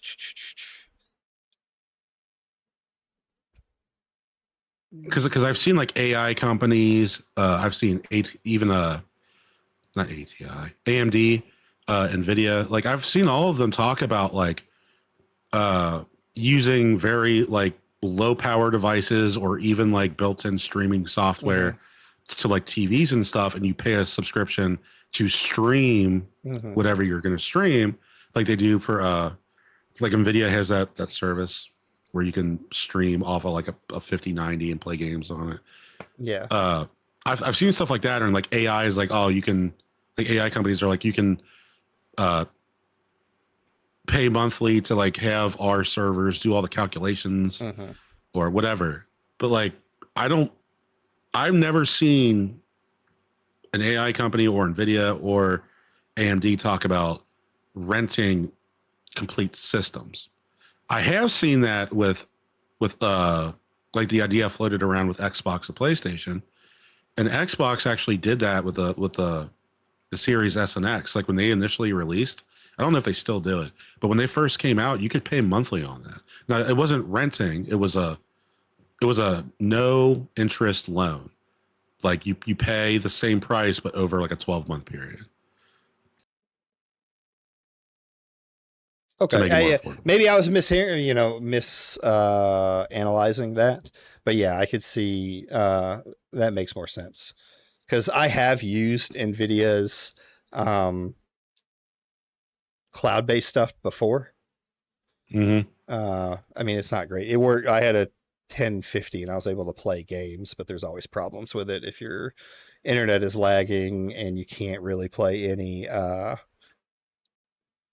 competitive games on it because there's just too much what's it called? It's not lag, but it's something else. It is lag, but it's not called. It's called the lag. It's called what? It is lag, but it's called something else. Yeah. It's the same effect of lag because it's technically lag, but people like when you're streaming, it's referred to as just delay, like input delay. Oh, delay, input delay. Yeah. So maybe not with PCs, but I think a majority of corporate companies, and this probably won't be in even the next 10 years, are trying to move to you rent it. Because I know car companies have floated that around and becoming more often, and you already can't. Like I have things in my car that I don't own technically, right? Like the you do? Well, anybody. If you have to pay a subscription for your keyless start, you don't own the keyless start on your vehicle. Right, but they own that stuff I started hearing about after I bought my truck. True. So you actually bought something like relatively recently that has one of those subscription bullshits? Yes, absolutely. And it's just because I needed a new vehicle, so I was buying new. What's the feature? So it's exactly that. It's the keyless entry, the keyless start. You have to have their app. You have to be on their app, and you have to pay a subscription to use it. So I don't use it. But let me ask you something. Does that work even when there's no internet access? Like can your phone or whatever you're using directly communicate with your car without going over the internet and then back to your car? Well, I don't have a definitive answer. I would say probably not because it goes through the app. It has to go through the app. Right, but does it connect via like Bluetooth or something, or is it strictly Wi-Fi? Um, Like, let me ask you a question. If you turn off your Wi-Fi on your phone, can you do it? I don't know. I don't have it now because I'm not willing to pay for it. Keyless start system. Because I'm just thinking, like, if you're in the middle of like because you like if you're driving through a highway through a mountain, you don't have internet connection. Like Right, even right. even like a cellular connection, right? Mhm. Because like like all the hills and mountains block your signal. You can do that inside of like a large city too. Like the skyscrapers block your signal. So if you're somewhere like a car garage in a city surrounded by skyscrapers, where you're driving through a mountain or like a really hilly area, like the country or something, there's a really good chance you're not going to have an internet connection. So if you were to stop somewhere, could you remote start or not? And if the answer is no, then it kind of answers my question that you wouldn't be able to do something to your car to physically modify it so that you could. I mean, either way you could, but you could do it more easily that way if there was a direct connection, like a Bluetooth or something. So according to the internet, the Toyota does do it through, which I got, does do it through Bluetooth. Well, Okay, so you could more 2023. easily hack your car without making physical changes, at least not major ones, Yeah. to like just get the remote start. Anyway, I remote started my truck, and I can tell you right now, there's no fucking way I pay anyone monthly to do that shit. That's insane. Oh, absolutely There's not. like, I don't get it, man. Like I saw ones like the worst offenders of that shit was when I was seeing stories about how like, I won't say a car company because I don't remember exactly which one it was, but it was a more luxury brand, not like extreme luxury, like a Rolls Royce or anything, but a more luxury, like a Mercedes or something like that. And they wanted to charge you monthly for your heated seats. Yeah, that was BMW. I'll say it. That was BMW that did that. Well, I Yeah, didn't know if it was more than one or not. I just couldn't remember Yeah. any of them. But anyway, like that's insane to me because like remote start, if somebody doesn't pay for that, like the company's not really out money. But like when you upgrade to heated seats, like originally, right? Like if Mhm. you had a model without heated seats, you upgrade the one with heated seats. It's like you paid like $1,000 or $2,000 for that. So somebody like, why would you ship that car with those parts in it that are that expensive? If like and like risk somebody not paying for it. So what happened is with a lot of those is they found out it was actually cheaper just to put it in all the vehicles, and instead of you know saying, hey, look, this new service is for all of our vehicles, they were like, you know what we can do, we can cut it off and sell the ability to use it in their vehicle is what happened. But yeah, that's what it was. From a manufacturing standpoint, it was cheaper than picking and choosing cars to put it in. Yeah, because you're not paying the manufacturer multiple SKUs and all that. Yeah. So, but So it's just crazy that like there's wait, things like so is keyless entry the only thing that you can? that I can think of off the top of my head. But it's small things like that that are starting to happen that I could see becoming a bigger problem, like extended stuff. Like if you think about it, keyless entry used to be on your keys, or not keyless entry, keyless start used to be on your keys. Yeah, right? remote start. Yeah, it's on my key. Yeah. And they took it away and are charging people now. Pretty much, I What's think crazy every company. is you can buy a kit that's easy to install for like a lot of cars off Amazon for like $80. Mhm. And it comes with like a little key fob that you put on your keychain. So like, Nice. and it hooks up to the wiring of your starter, and like it's not that expensive to install, even if you have like a mechanic do it. It's like $150 or something. So why would you pay $30 a month for a remote start when you could pay like $150, and even if you did like an aftermarket thing and just like have it for free forever after that point? Like, Well, here's what they do, right? This is like, and like I took this because it is just a good deal, and that's the problem is Toyota will say, you know what, while you're paying for your car, you can get the warranty, a special warranty where you just don't pay for anything that's simple, like you want to get your oil, fluids, all of that stuff taken care of on top of, you know, a normal warranty when things break down. So it ties you in with them that whole time. If you make any changes to the vehicle, it voids out that warranty. So because they can take the hit on oil changes and simple stuff like that to keep you integrated into the system and have you potentially pay whatever amount of money it is. I don't think it's $30, but pay for keyless entry or other services they may start providing for it, heated seats, shit like that.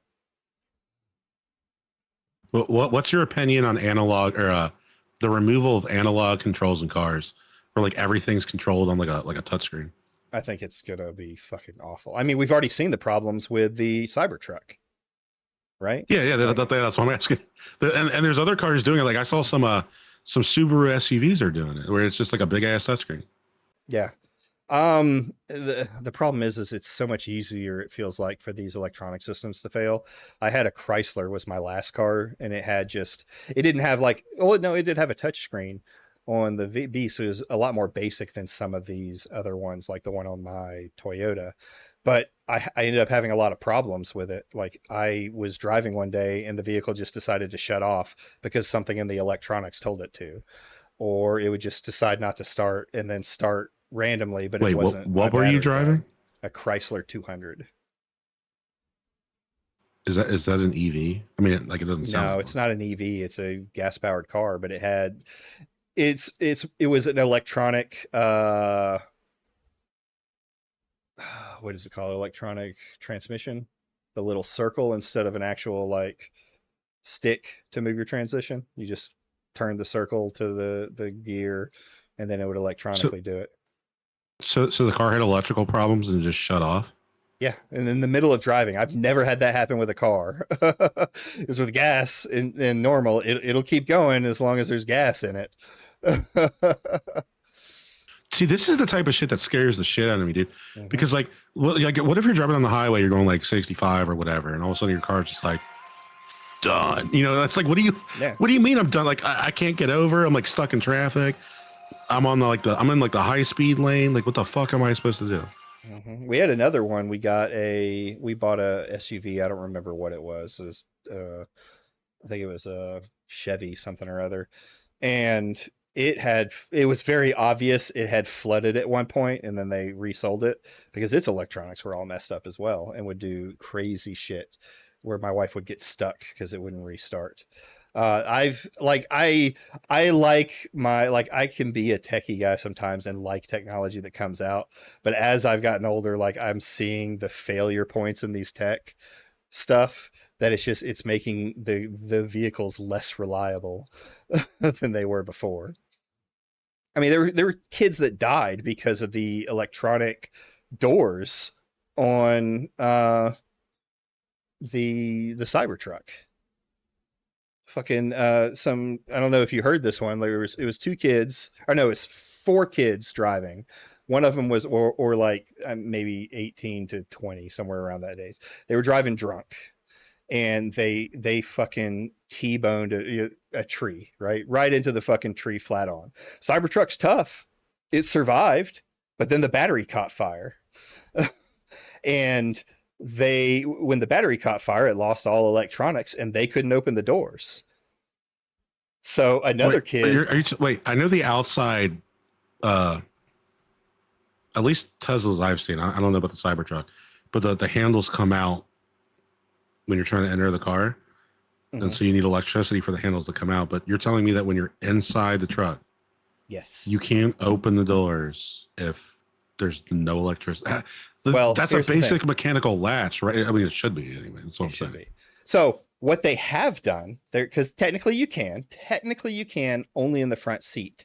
There is an emergency latch hidden underneath a panel that you can pull to open the door, but you have to know it's there. Excuse me?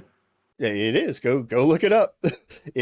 You break you take off a panel, and there is a little emergency latch that you can pull to open the door. Only in the front of the vehicle. The back doors will not open. So on top of that, these kids, they're in this here with a battery fire, Another guy shows up, another younger kid sees them wreck, gets out, and tries to start breaking the window. But you know what Cybertrucks are made for. Yeah. Yeah. So he bashed away with a log, he said like 14 or 15 times, like a decently heavy log, and eventually broke the glass, and only one person made it out. Going back to the previous point, you're telling me the Cybertruck has door handles in the front, but if you pull the door handle, it sends an electrical signal to open the door. However, there's a hidden latch that is also a fucking handle that does a mechanical release. Yes. But only in the front. Fuck the people in the back.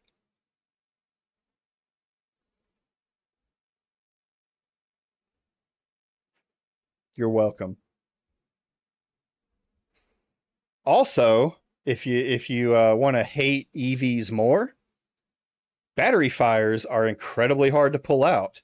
So it has cost taxpayers tons more money every year going up, because fire departments have to buy specialized machines to put enough water onto the battery fire to hopefully put it out. It's either that or just let it burn. And what they have seen is that battery fires will restart a day or so later, sitting in the fucking truck area. What do they call it? It's the fucking God, why can't I remember simple names?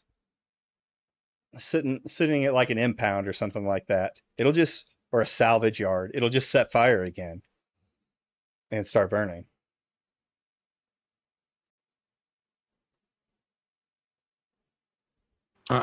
I heard most of what you said. Oh yeah. But I'm blown away. I'm looking up that shit you were telling me. Just give me a second.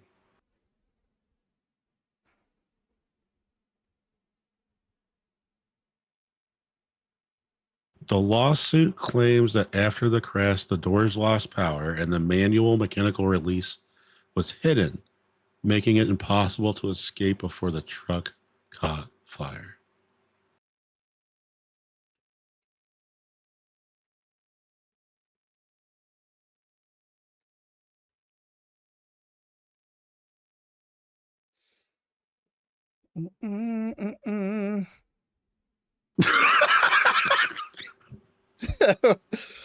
What's that? That was that it sounded like you were like fucking singing like, yeah, damn right, that's what happened. I told you, motherfucker. Told Jesus you, motherfucker. Christ. I wasn't lying. Yeah. It's nuts. I like that's so, I don't even know how that's legal. Dude, there's videos. I just pulled up a video. Look at this. This guy is teaching you how to install emergency release cords in your Tesla. Wait, it's not just the truck? Apparently not.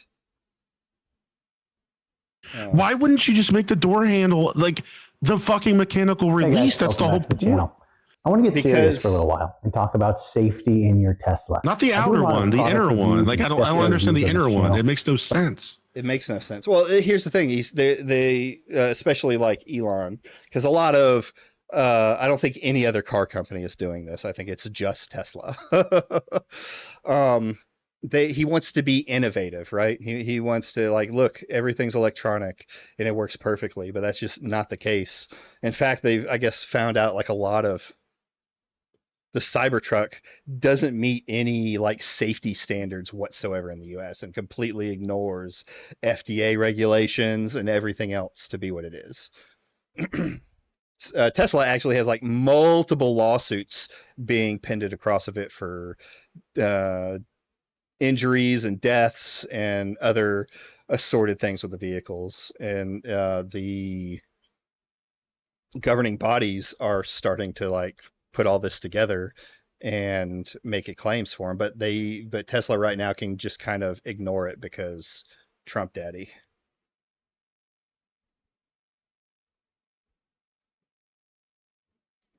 I'm glad I could like ruin your evening tonight. Not only did you just and tell me this stupid shit that Elon's doing. But my wife just told me that our washing machine water line just came loose, just a little bit. Like I'm not the reason why I'm not, the reason why I'm not like rushing down right now, telling you to go fuck yourself in like a split second, is because it's not like so. Our basement floor is like just ever so slightly off level, right? Mhm. And so when we put anything that gets heavy when it's wet, so say you do like a carpet or like a bunch of towels or something, and you run the washing machine, it like loves to do like a fucking dance. Oh yeah. I know what dance you're talking about. Yeah. Okay. So and then it might pull in the water line a little bit, and it leaks a little bit. So now I got to go clean that up. So I got to get off here. It's not spraying everywhere. That's why I'm not freaking out. But it's just it's just one more thing tonight. It's the middle of the night. And I'm the night person, right? So because I work late, I'm the night person, and she has to get up in the morning, and she's like, "Oh, the washing machine woke me up." Well, and I'm like, are you telling me it's leaking again? And she's like, yeah. I'm like, all right. So, so I gotta go. All right. Well, if it makes you feel any better, I'll just let you know that my AC was like clogged up and having problems. So it was like 80 degrees in my house all day long, and I had to sleep in like 78 degrees last night. So we're each taking that our sucks. all right, brother. All right, man. I'll see you.